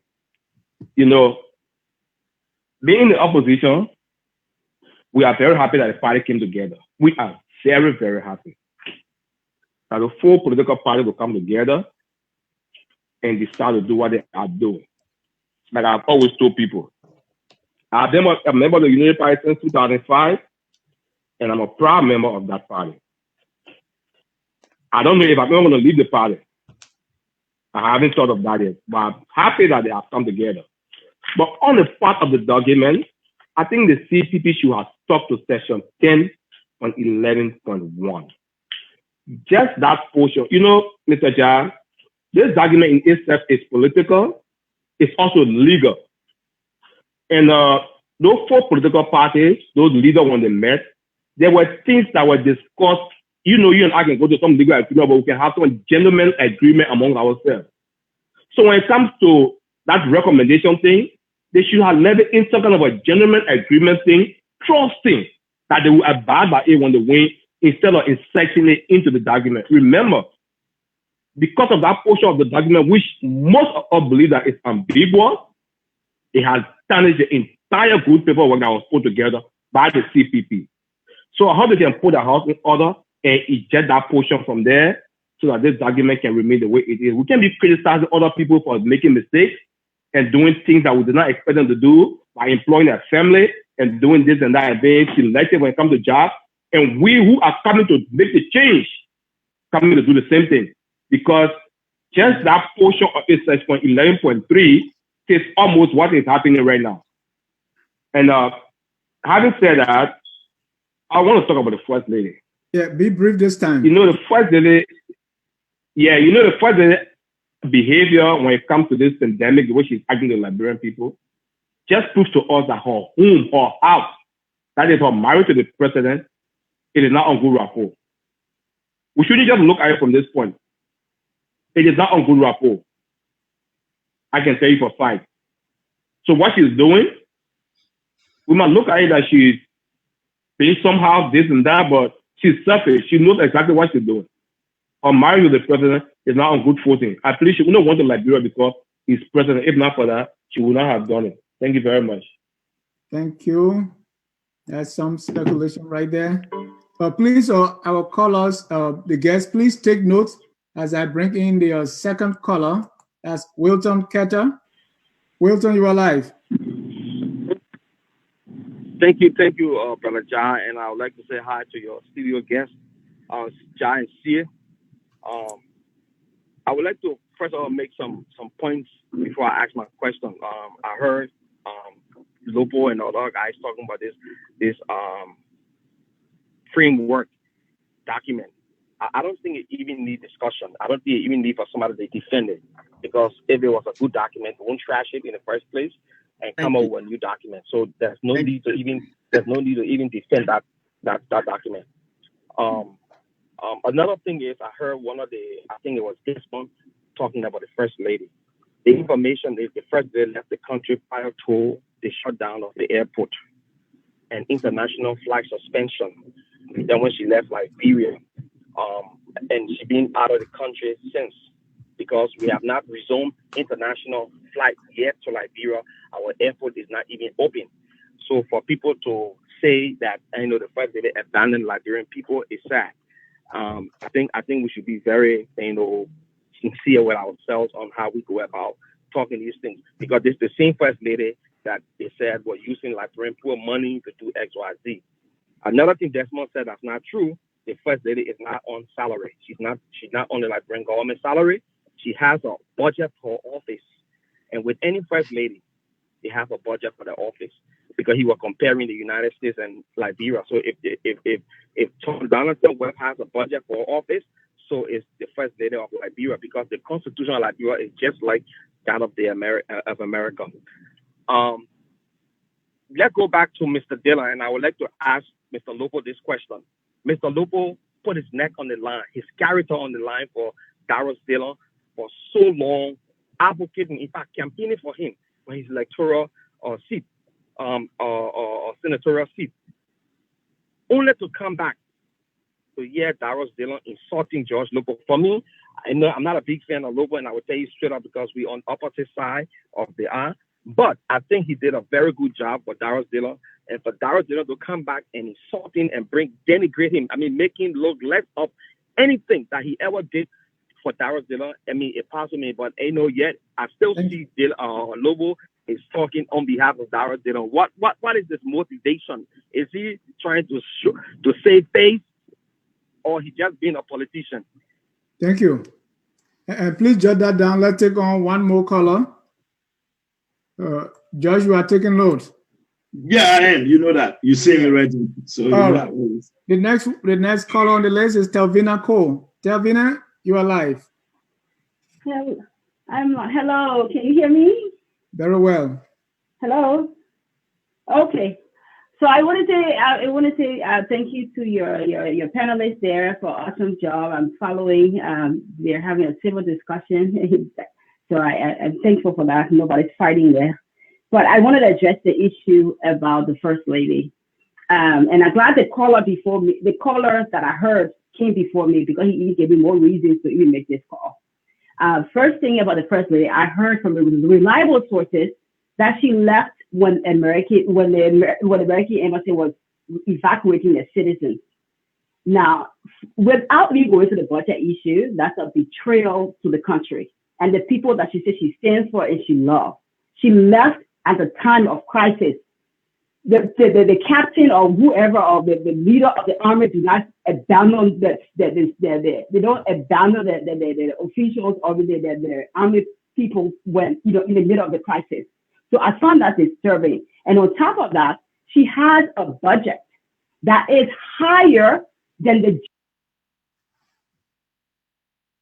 pocket 1-point-something million. The gender ministry budget is 80-something. How is that possible? And then on top of that, you have all of that money, you leave the country, and then you got your surrogates going around and distributing masks and doing charade with videos and all of that, and you call that, humanitarian, people are hurt. It's disturbing. I'm not going to use the word that my brother, Findley used, but I can see where he's coming from. Somebody did mention also that, she can't come back because she's stuck there, no plane coming. Forget that. We have technology. We have Zoom, we have WebEx, we have Google, you just name it. We got Meetups, whatever, all these apps. The First Lady can be on all these different apps and doing sensitization and doing awareness. She can be on all those radio stations for free and doing just that. She is muted.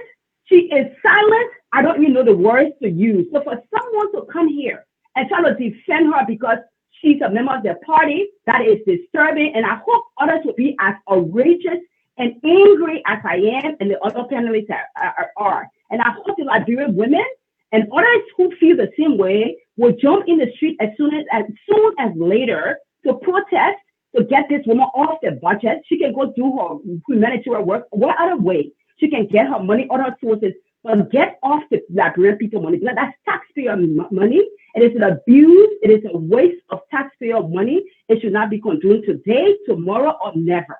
So I hope I'm loud and clear, and I hope somebody will take that message to her and everybody else in the animal kingdom. Thank you, Mr. Jha, and it was a pleasure being on your show tonight. Thank you.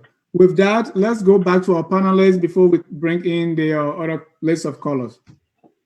Josh, you can start first with this. Oh, I will just be very clear here on something. One of the callers said the CPB documents are trash, and that's why we put it in the trash. That's fine. It's unfortunate that you're proud to state that it comes from the CDC. At least the CPB have a framework. The CDC is the only collaboration that never even had a framework before I said they had an agreement. So we've learned from the CDC mistake. That is why Joel was crying, and we don't want to do that. We want to make sure that whatever commitment we made, we keep up to those commitments because we want to build institutions. Let me go to this point on the issue of Darius DeLong. I think I've been very, very clear. I can't speak for DeLong. I can speak for myself. Whatever DeLong would say, that's DeLong's statement. I can't speak for that. But one thing I've done consistently as a Liberian is that I've held my senators accountable. And if people don't like that, that's fine. If some people feel some type of way about it, it's up to them. I mean, that's DeLong. DeLong will speak for himself. I can speak for myself. Let me be very clear with you. I've been very critical in saying that there have been some good things that DeLong have done. We must not ignore that. We must not ignore that. But when DeLong have made mistakes, I point out those mistakes out. So I'm not going to say that DeLong have done everything wrong. And I think that's just who I am. You can turn me out what you want to turn me, but I wish you nothing but the best. At the end of the day, I have mutual respect for DeLong as a person and as a human being. And DeLong is he and I, we got no beef. We are in the CPB. We have disagreements, which I do have with Lobbo and any other Liberian. So that's my response to that. And just so let me finalize on Taylor's point. I think there's nothing to say over about this First Lady. It was wrong. The First Lady have not been supportive to the Liberian people, getting 1.5 million in the budget.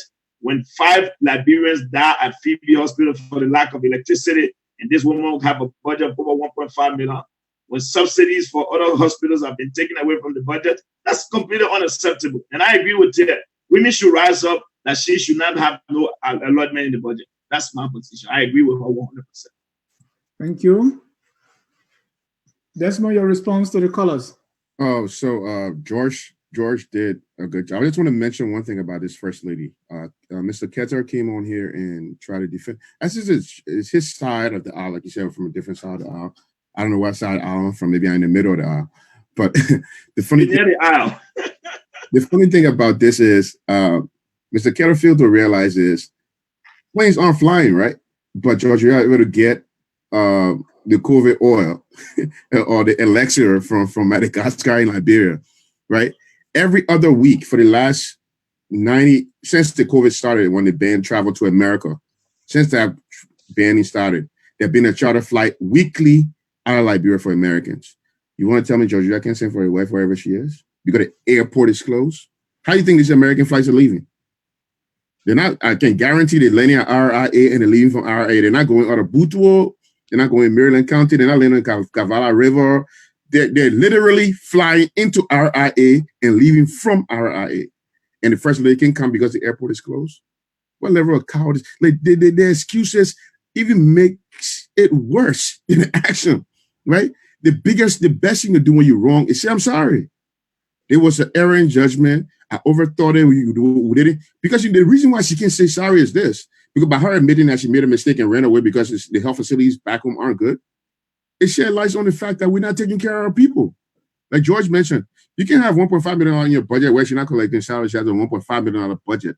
Okay, she has a $1.5 million budget. But Phoebe Hospital didn't get gas to run the generator. Give me an annual analysis to put gas in Phoebe Hospital. It's less than $300,000 a year. It's less than $300,000 to run a generator for 12 hours, 24 hours of Phoebe. Less than $300,000. So if you take Phoebe Hospital, you take 5 hospitals across. Right now, even the hospital in Grand Bassa County burned down. Where I was born. I was born in Grand Bassa County. The government hospital burned down. No hospital they're using? Lamco. Using the Sri Lanka, Metal still have the gift in the Sri Lanka for people to get treatment. That happened when I was there. That was last year. So, these things happen. Like, I'm not going to, you can't beat a dead horse. Keto can call it whatever way he wants to call it. The first lady is a coward that ran away with people's money. Thank you. Robert, your reaction? Look, I'm not going to further speak on that issue. I think we said what we said. The first lady should be in Liberia at this time. She should be engaging with the market women and the hospitals. So look, I've said what I said. But I think Desmond said something very interesting. He said, when there's an error in judgment, you admit it. And he exemplified that earlier, right? He also said, when you're wrong, you admit you're wrong. He just did that. And I agree with the caller. The reason why the CPP framework is trash is because I think people within the CPP who wrote that framework understood that languages raised, and I'm not the only one. There were people within the CPP who were troubled by the languages within that documentation. There were people who does not support George Weah. And I really thought that, because when my brother George Lobbo wrote that post on Facebook, I commented and I said, he's a very independent guy. And one of the reasons why I respect him, even though we disagreed, is because he's one guy within the opposition who stands up for the truth. And I said to him, you're absolutely right. For him now to be on this show contradicting himself is quite disappointing. But the fact of the matter is, I think I would commend those who wrote that framework, that they, even though they were not honest, they didn't even admit. They said that it was the 1982 framework that was released.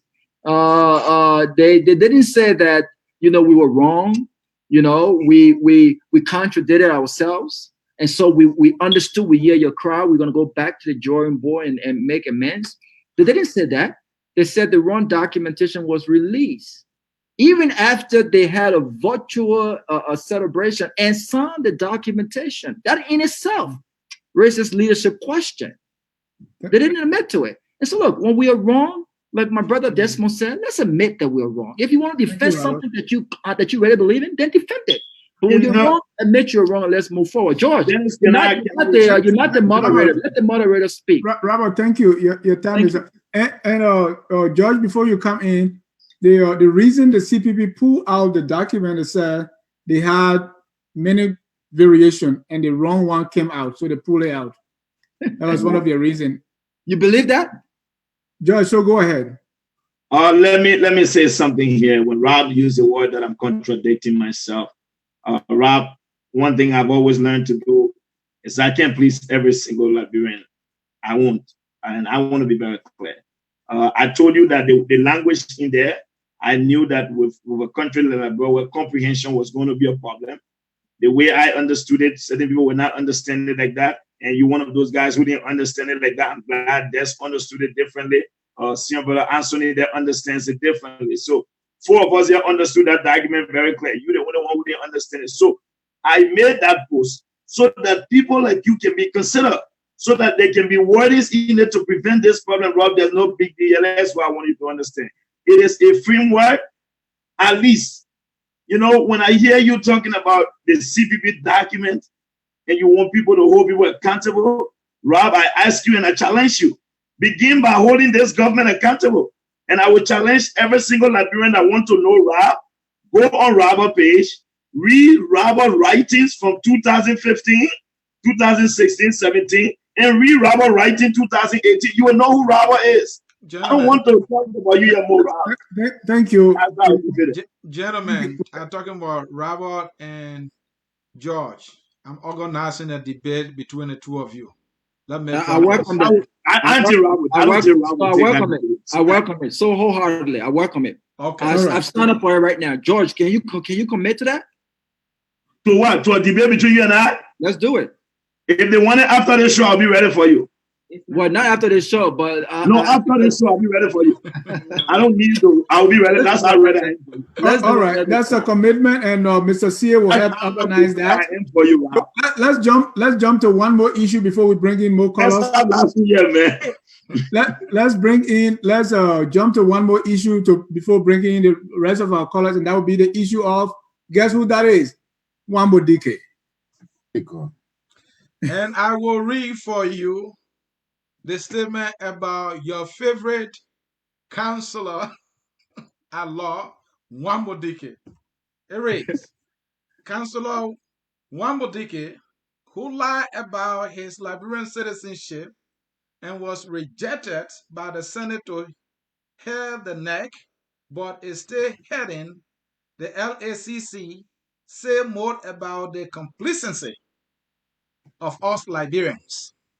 Mr. Jai will explain that further for your better understanding, and then Right. we will have Wambo Robert Khan first. Wambo Dike his way through, and as a result, he was rejected by the Senate, but he still has the LACC, and nobody is saying fine from the citizens, from the legislators, from opposition. What stopped Liberian from going and say, hey, this man is not right? So it speaks more about Liberians, how, we are reticent, we are silent when things are affecting us because we know somebody who knows somebody. That's what exactly the point is saying.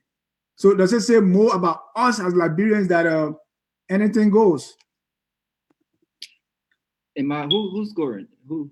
Robert, you go first. You're the tough guy. Robert, you go. Well, look, these are things that I talk about, and these are things that frustrate me. And then people say, hey, Rob, you're not being tough, you're not being this. There's a reason why we have three branches of government.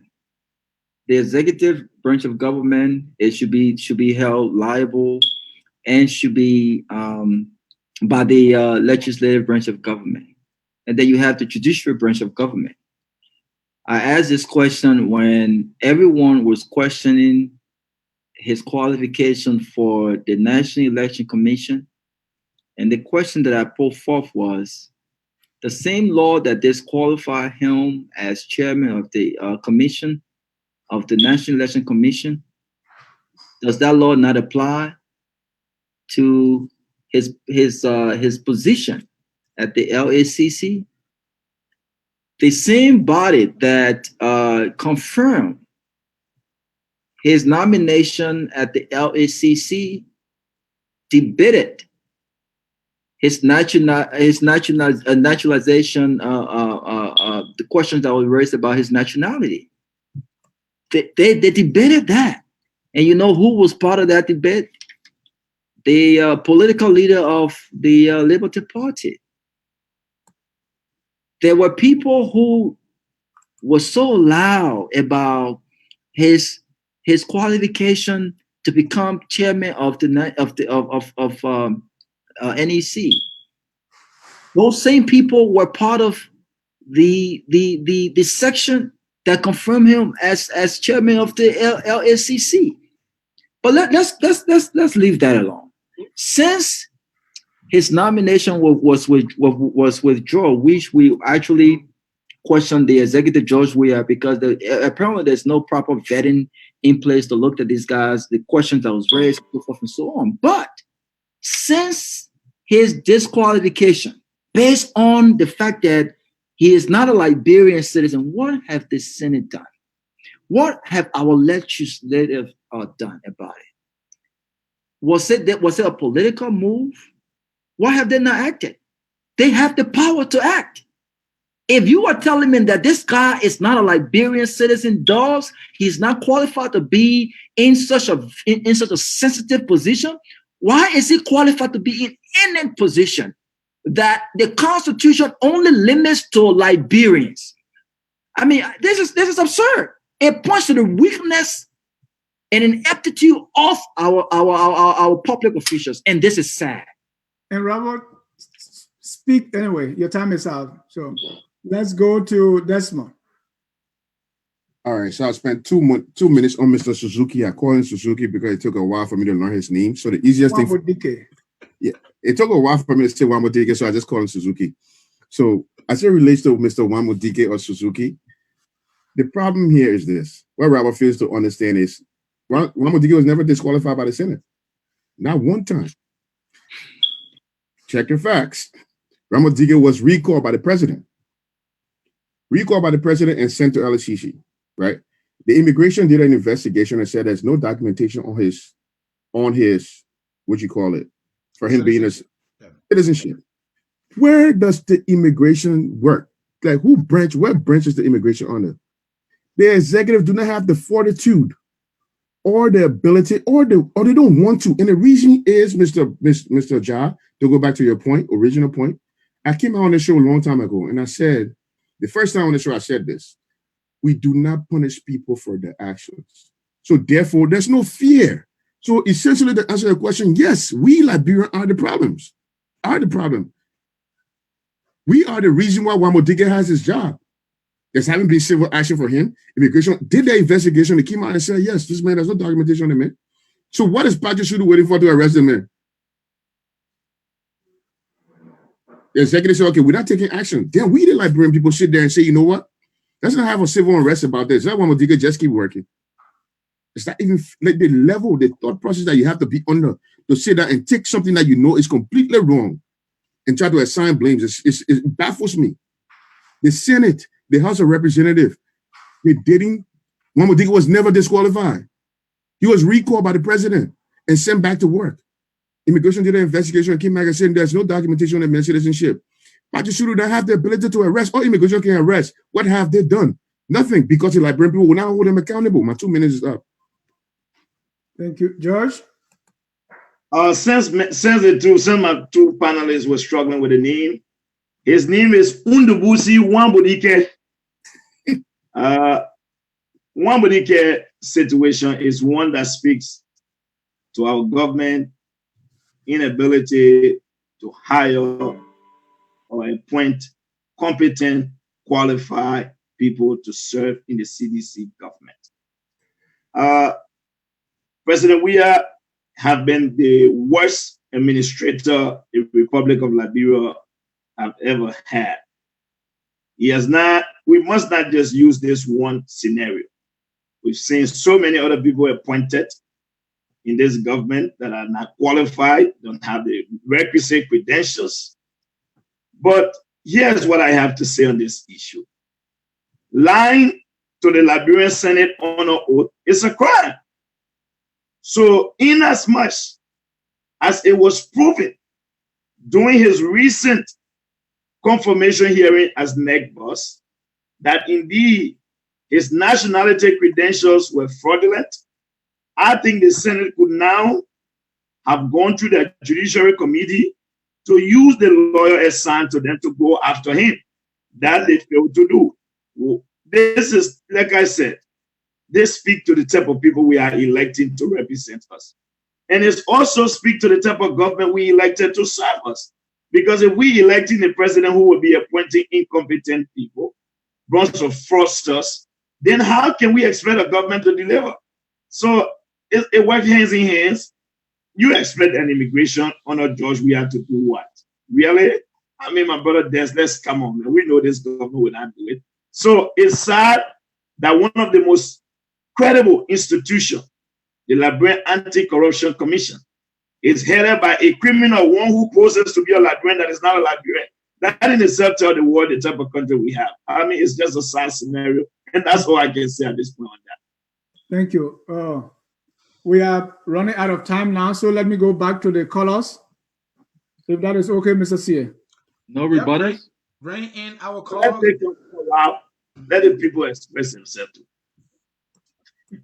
Let's bring in our man, Joe Moyo. Joe, you are live.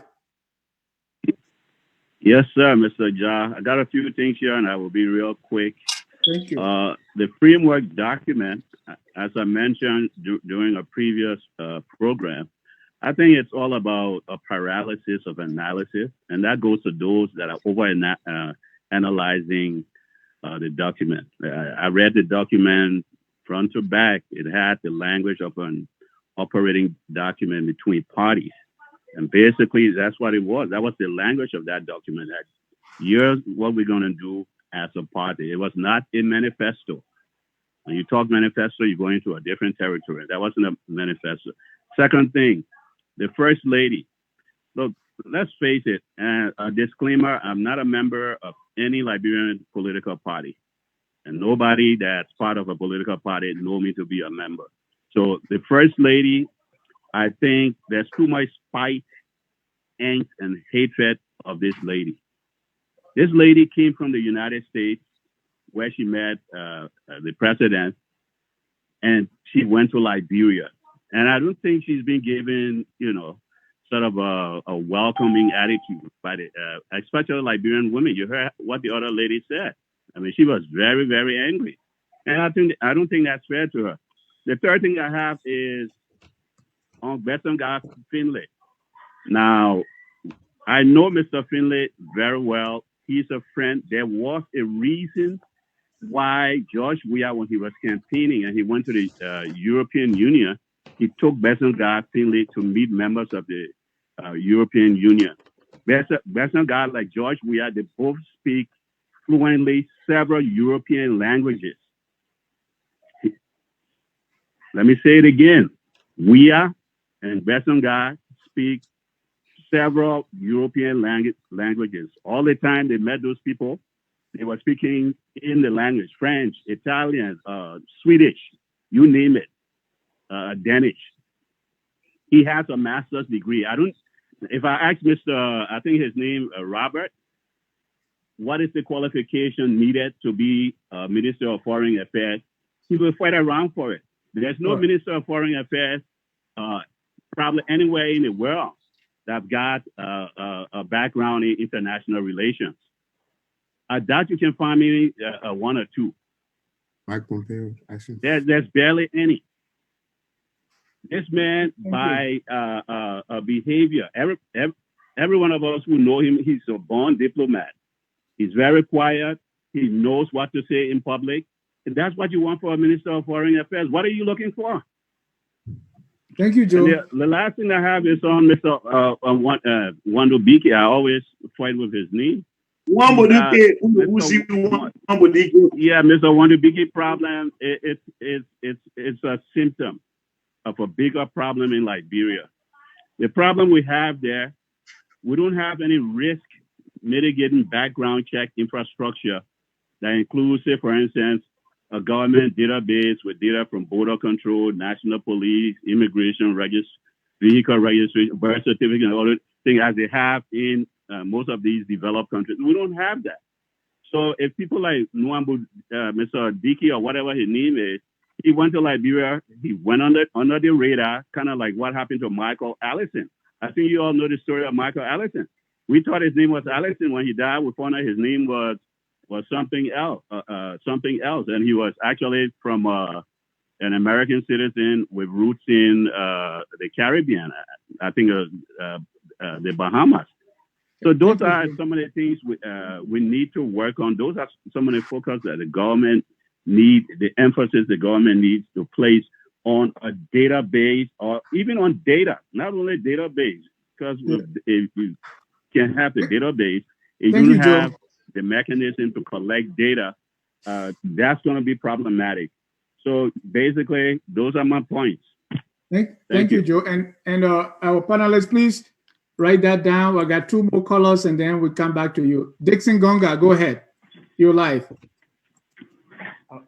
Oh, okay. Thank you very much for the show, and I want to say good afternoon or good evening to your studio guests. But I want to be very honest to you. The discussion is good, but people are bringing into kind of sentiment to the discussion. Because if you say the first lady left the country because of health situation, no, we hope in time memorial that she left because of her son, and she one of the law-abiding citizens. She cannot jump out to go and get a plane to come back to Liberia with this situation of health protocol in the country. So George Lobbo, going to be the same person crying louder. The president West broke the health protocol, and she chartered $300,000 plane to just bring here along. Why people in Lofa County, Nima County are not having this thing. So we need to be very careful when we're discussing this issue.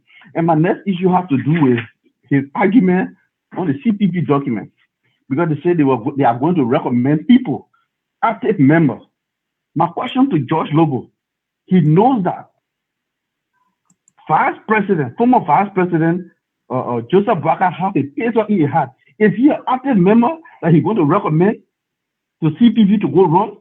Can he be honest to tell us? Because if you have me in that club as an active member, is he active? Somebody who has a peso in their heart to go and say, thank you for this. He can answer that question for me. Thank you. I don't think you should be going to a medical situation. But let me take our last caller before I bring in our panelists. A 216 area code. This look like Mr. Josh Toto. Caller with 0644 phone number. You are live. Yes, hello? Hello, your name and where you calling from? My name is Martin Zenwa. I'm calling from Cleveland, Ohio. Okay, Martin, go ahead. You're live, sir. Yes, good evening, everyone. Mr. Garguah, how you doing? Extend my greetings to Auntie for me. I was just calling to just say hi to everyone. I have a couple of comments. One is dealing with charity organizations, doing things, for some type of political favor or interest or having a hidden agenda. Let's put it like that. I just want us to know that not every Liberian, in the diaspora are doing things for or has some type of hidden agenda. Because even myself, a lot of us are doing it just to reconnect with the country. We've been out of the country for a long time. We're trying to reconnect. Some people were born out of the country and they're trying to go and reconnect with the country. So we're doing things, and it happened to me a lot when I go to Liberia. Every time I go, I try to do some type of charity work. And I remember one time we had a teaching seminar with Cottington, Conalad, and, some of these professors from LU in Banga. And after they offered me a position at Cottington, and I said I didn't come for work because I have a job here. And a lot of people were shocked because that's the impression they have, and not to fault them because a lot of our brothers and sisters leave from here, and that's their intention, but I don't want our people to be afraid to think that, we're going just for a job. And then for my last point would be with the framework, I'm not a politician, I do not belong to any political groups or organization. I'm just a Liberian who want to help Liberia, who does things for Liberia. But we want to be careful, when we making some of these documents because, a lot of time with politics, we will complain when we're sitting on the outside, but when we get into the field to play the game, sometimes we ended up playing the same way the other people were playing. So we want to be careful whatever we're doing, because we can talk about other groups and other things, but whatever we're doing, because again, perception is everything. You don't want people to start perceiving that, this is what you're trying to do. Because again, when people perceive that, then it's like there's nothing new. So again, I just want to thank you guys. I'm listening to the show, enjoying the discussion. Thank you. And Martin, is this your first time calling? Yeah, this is my first time calling. Again, this is my first time calling. I'm based in Cleveland, Ohio. Thank you so much for watching and your contribution. Now back to our panelists. Thank you. That's my cousin. Oh, okay. Let's go. I think Mr. Lobbo. Mr. Lobbo was taking note. I don't know if Desmond was taking note. I wanted to start with you, Desmond. Yeah, okay. Go, Desmond. With what these guys are talking about, sentiments and with the first lady, there's nothing sentimental about it, right? It's painful. If you feel a way, it's emotional to see that. You can't tell me, say the first thing here is, I always tell people say that their borders are closed, border are closed. There's no country in the world will stop you from going home to your home country. You're going home. Even in America, the American airport's still open. I, as we speak, have a visa to go to Australia to my wife. The moment my visa becomes available to go to Australia, I'm packing my bags and I'm gone. Right? So the question here is, she has to find, if this was a priority for her, she would have gone home. But I'm done with that. Now, active member, the first thing I have to address is Joseph Barker pacemaker in his heart. That caller that called after probably don't know what active means. clearly don't understand the definition of active, right? What is the active member? Joseph Boakai can sit in his house and pen 10 different papers every day. He's actively participating in politics for his party. He can sit in his house and contribute. That's actively participating. But that's not even an issue. The point I want to raise here is we have a lot of issues going on because people don't think. Look at the question the young man talking about. Can a man be active when he has a pacemaker? Can somebody be active? And this happened with Zolizo. And I bring this up for a point. Zolizo, a parent made a comment. Zolizo goes to the Senate for confirmation. Senator Como gets up and tells Zolizo look like he has PTSD and blah, blah, blah. So you don't think Zolizo is more qualified for the job. I sit here as we speak today, I will say to you, all of you guys, I'm diagnosed with PTSD. I have a medication that I take. You telling me now, because I'm diagnosed with PTSD, I can't function in public? So what about you that have heart problems? What about you that diabetic? When you're diabetic, what do you do? So it was saddening for me to see Dr. Como get up there and talk about some of the mental health, medical problem for lack of them getting a job. That's what happens when they don't understand issues and they talk about it as if to say they know, right? Dr. Kuma got up there and said they may have PTSD. I know 20,000 people with PTSD that function on a daily basis actively with no issues.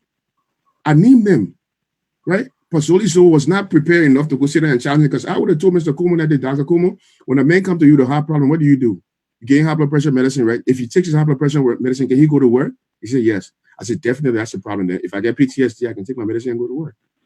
But we do not understand issues and we tend to expand on it as professionals. This young man talking about if the man active because he got pacer. It's bemoaning and it's sad. Thank you. Josh? Yeah, let me first and foremost thank my brother Des for bringing clarity to the issue of PTSD. And my man, thank you for talking about it. At least I've been knowing you for a very long time. You were in Liberia. You worked in so many different capacities. I mean, you're one of those guys who I can, at least now, we all believe that you can have it and work. You've shown that. You've been on the show. You've demonstrated that. Let me get to, there's certain questions sometimes I answer just for the public. Like Des said, people don't understand something. As far as I'm concerned, I have not had the opportunity to see that Ambassador Joseph Boakai medical records. Maybe the caller does. I don't have access to that. If he does, I will ask him to share them with me. But until that is done, my standard bearer, Ambassador Joseph Nyoma Boakai, former vice president for 12 years, he's healthy, he's sound, he's relaxed, and he's ready to lead Liberia Camp 2023 to replace George Weah. That is why I would say to that. On the issue of the first lady, people keep talking about, the first lady could not have come back on. George Lobbo would have said he spent $30,000. Listen, folks. George Weah went to Beijing. It cost us $432,000. He brought back nothing. He went to France, $302,000. He brought back nothing. $30,000 to bring his wife back home to show solidarity and support for the Liberian people when she have an office budget of $1.5 million. Look, my brother, if sometimes I guess understanding the numbers is something that's hard, but there's no big of a deal yet. Every single Liberian understand what happened here. That was wrong. I think when you talk about leaving sentiments out of this discussion, there's a need that people put their partisan affiliation outside and discuss the issue. That is how we end. That's my response to that. And give the rest of the time to my next panelist. Mr. Garguah. Yeah, so I would not address the Joseph Boakai issue. You know, I think Joseph Boakai is a statesman, even though I don't think he's fit to be a president of Liberia, not in this century. He's a statesman and he's played his part. And I think we have to respect him for what that is. But I will address the brother who spoke about Findley and trying to uplift his friend. And this is the problem with Liberia. We all defend our own devils, right? When we know somebody, even though we know they may not have the requisite qualification to effectively perform in a particular position, we try to find excuses to uplift them, right? He talks about this guy being uneducated. No one question his education. I won't question his education. We're all educated, right? He talks about his qualification being a foreign minister, that George Weah takes him on this foreign trip and he speaks several European languages. Well, George Weah speaks different languages as well. There are people who think that he's not a great leader. There are people who think that he's not performing to his full capacity. So are we equating speaking foreign languages to the qualification for being a Secretary of State? And you're going to come on the show and talks about if you ask Robert the qualification for Secretary of State, he might struggle. You don't even know me. How do you know I'm going to struggle on a simple question like that? You can't even defend your friend and his qualification for Secretary of State, but you want to question if I can answer a simple question like that? Look, in this country, Donald Trump, in this country, Secretary of State, I'm not going to speak on Donald Trump because we all know he's an idiot. But in this country, Secretary and other countries with structure and institutions, Secretary of States are appointed based on acquired experience. Okay? I'll give you an example, Hillary Clinton.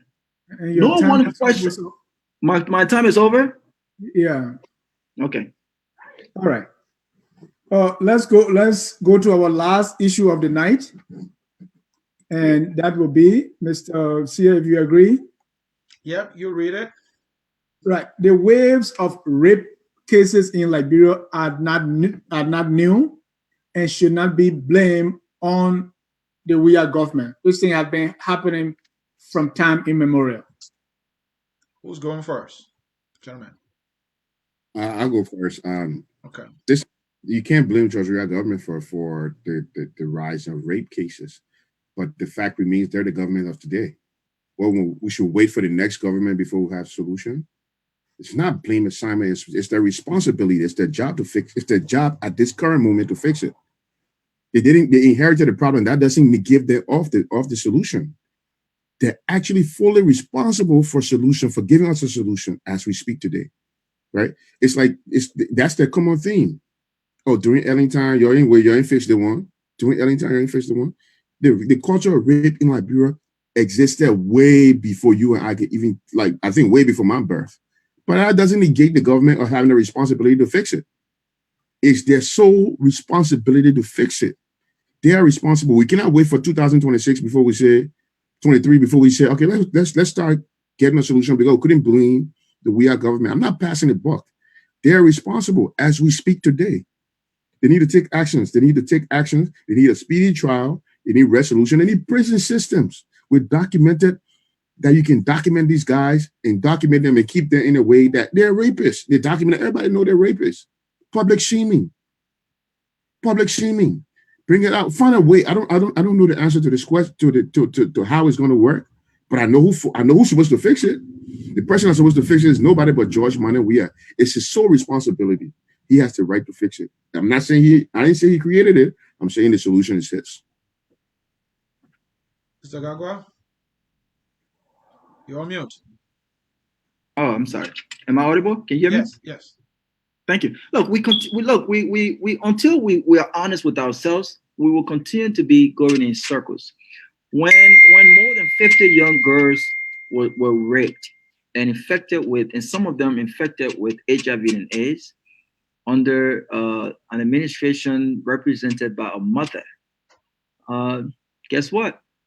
They concealed that information. Nothing happened. I mean, these girls went to a place where they should have been. It should have been a refuge for them to save them from rape, HIV and AIDS, to shred them on a good path. Guess what? They got raped. Nothing happened. And it was even more shocking that when George Weah took over ongoing investigation, his government did not even take action. Nothing happened. So like I said earlier, yes, this is George Weah economy now. If he inherited a broken economy, you can no longer say Ellen left a broken economy. Well, it's 2-3 years into your government. What have you done? What policies, economic policies have you put in place to fix the economy? It's your economy now. But like I said earlier, we have to be honest all around. Everyone continues to defend their own devil. People who are so loud spoken today about mistreatment, about corruption, guess what? They were silent under Ellen Johnson Sirleaf in a government that they benefited from. They worked in those governments for 12 years.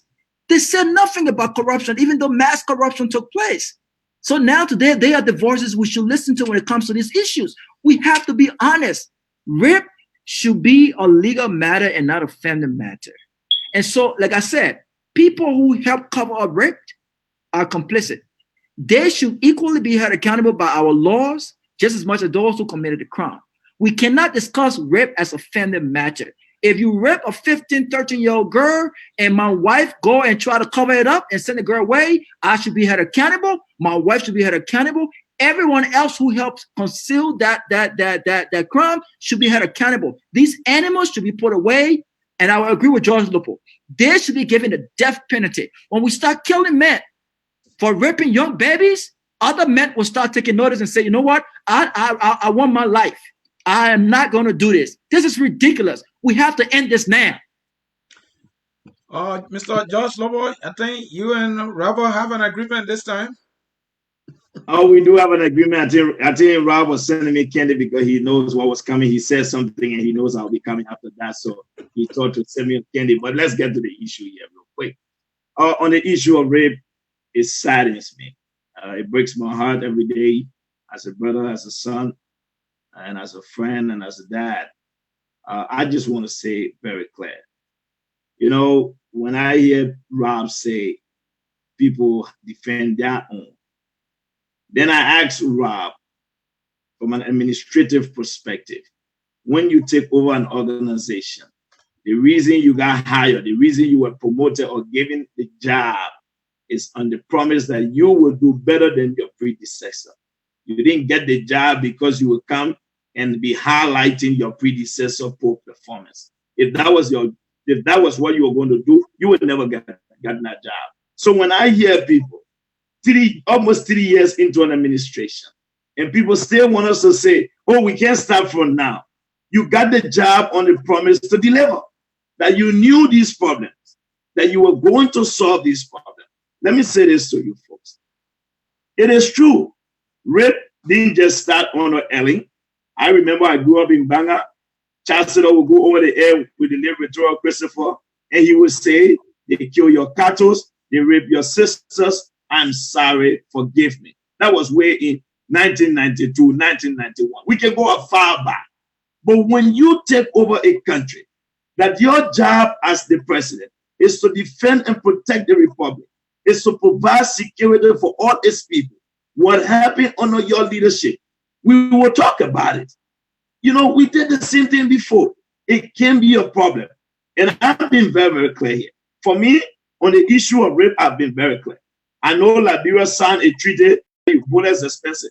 I want you to be hanged at 12 and let all the TV stations carry it. Saying we can't do it, we need to build a prison system where they would die there from high level because you don't deserve to live. It is disgusting. It is complete wickedness, and that has to stop. But let me say this to you, Rob. I always tell you, when you always talk about people defending their own, yes, during the Ellen Johnson Sirleaf time, you were writing against corruption and bad governance. Under the CDC government, you don't write no more. So if you want to be saying these things, that's why I keep telling you, the Liberian people should go see your writings, bro. They will see what you used to write before and see if you're still writing those same things now. I always tell you that someone stole your dictionary book. Jihad is still George. We are contact books. You love my name, George. You're my brother. I love you. That's why we're going to have it right here on Focus on Liberia, a debate.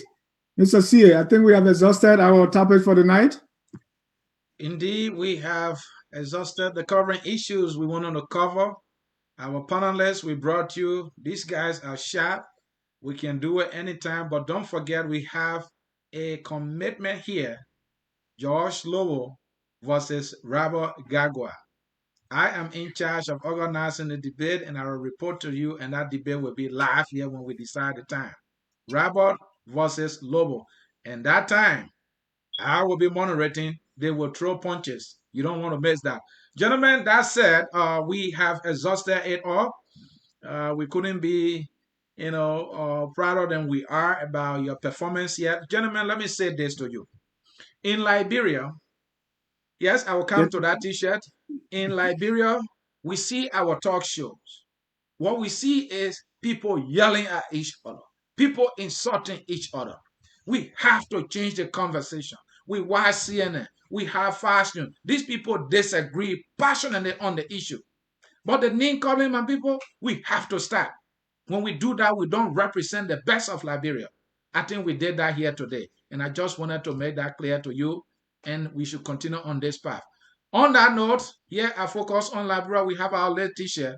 We are the only network that don't tell you about GoFundMe for ourselves. All we are trying to tell you is, you see the t-shirt there? We will share the link. Order your own yourself on the website and wear it to support what we do. We will see that t-shirt on you. We'll put in all the hours to be here, to bring George Lobbo, to bring Robert Garguah and other professionals and other people that care about talking about solutions for our country. Then we are encouraged to come here. That's all we want from you. Gentlemen, we will get your closing statement. We will start with Mr. Findley. Your closing statement, brother. So I will part with this. Empathy and compassion are two things that we as Liberians need to have, right? Empathy and compassion. Empathize with people and be compassionate with them, regardless of your state or your time or your political affiliation at any moment. With that, I say this. I empathize with Robert for his sense and his understanding of things, education-wise, growth, development, anything of that nature. Empathize with my friend George from a political standpoint, his views on things. George is, from watching George over the years, George, in my opinion, is a structuralist, fundamental structuralist. George likes things the way they are written, how they're supposed to be impacted, which is a great thing, right? I empathize with George for that. I have compassion for both of you guys, Mr. Sia and Mr. Sia and Mr. Ja. I have compassion for you guys for taking the time out to come here on a daily basis. I watch front page, like Focus on Liberia, every day. You guys have like 12 shows, right? Every subject is covered. Not one is left. And you're bringing people from the daily walk of life to come here and express their views. That's something that's really, really, I have a lot of compassion about that. I'm very, very happy. I'm very, very grateful. I can't thank you guys enough for doing that, because I can only imagine in this country what it takes to do the things that you guys do on a daily basis. Anthony know how much I bug him to when things go in the right, right? And I really, really appreciate both of you guys. We sit here, we talk about it. The reason why we're here to talk is because we care. We may talk about things differently, but we all talk because we care. And with that being said, I pass my time on to my friends. Mr. Robert Garguah.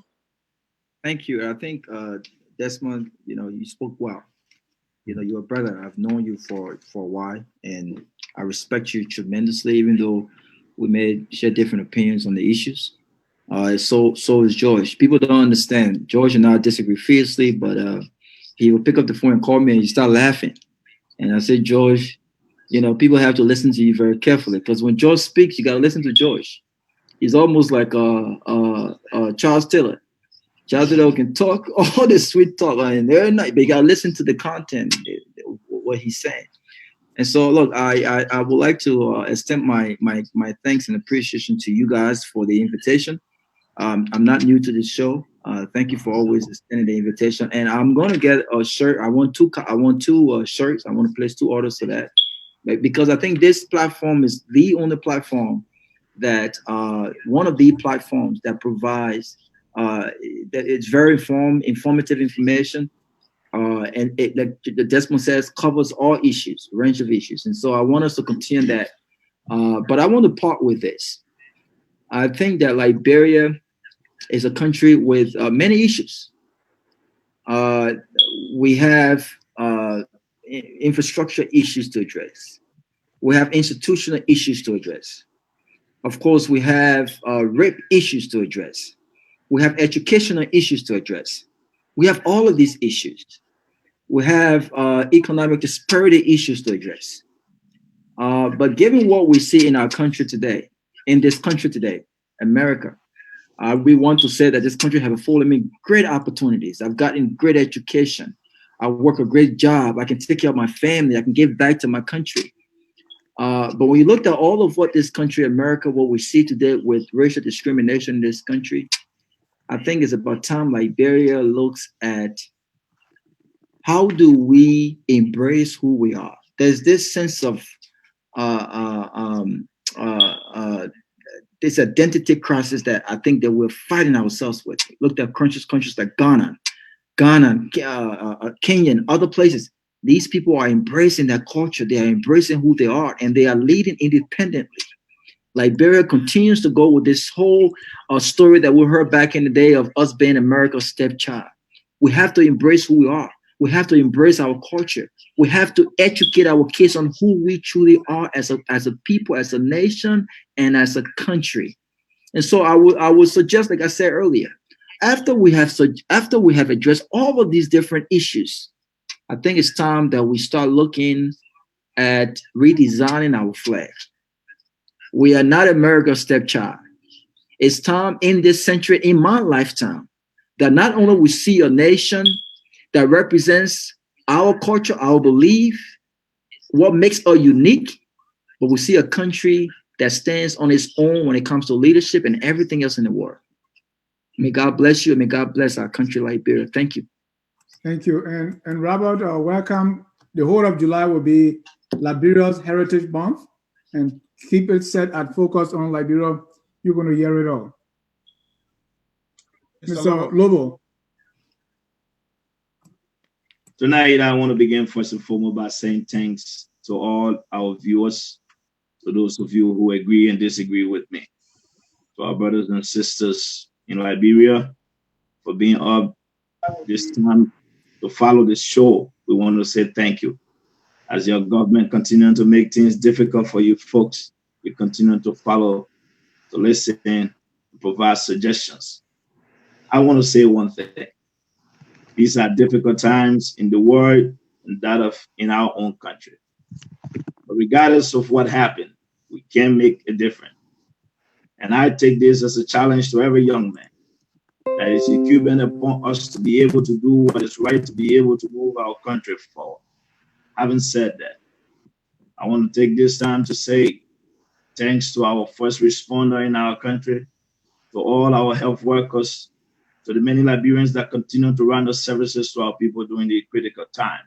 To all of you Liberians who have given, I want to thank you.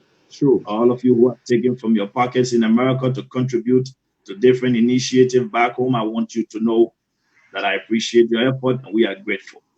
I want to thank the Focus on Liberia's team, my senior brother Dennis Ja, Anthony, my good friend and brother, the man Desmond. Des and I, we go back and forth. He's one guy who I remember when I said I would go to Liberia to work, he said, Georgie, you're not working in government, you're coming to work with me in the private sector. Like Robert rightfully stated, Robert is a guy who don't see us going back and forth like this. If I need to sleep at any Marriott in the world, that's the man who will put me in any suite I want. That is his job. He knows it. So that's to tell you the relationship we have. And that's one thing I've done. The other day when Des were on live and speaking about people collecting money, I was the very first person who called him and he said, Mama, please, man, go for it. But I say this to all of you, regardless of our disagreements, one thing I want us to be able to continue to demonstrate is that we all can be tolerant of each other. We might not see things the same way. We might have disagreement. There's nothing wrong. There's absolutely nothing wrong with having disagreements. It is intended to bring the best out of people. And the sooner we embrace diversity and begin to open our minds to new ideas, that is what innovation is about. And I strongly believe we can do it. I want to say thanks to all of you.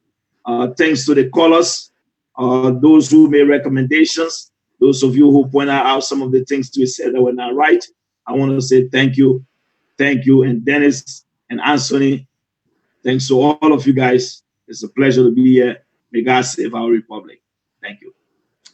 On that note, ladies and gentlemen, we are drawing down the curtains here in this very important Saturday night debate with George Lobbo, Robert Garguah, and Desmond Findley.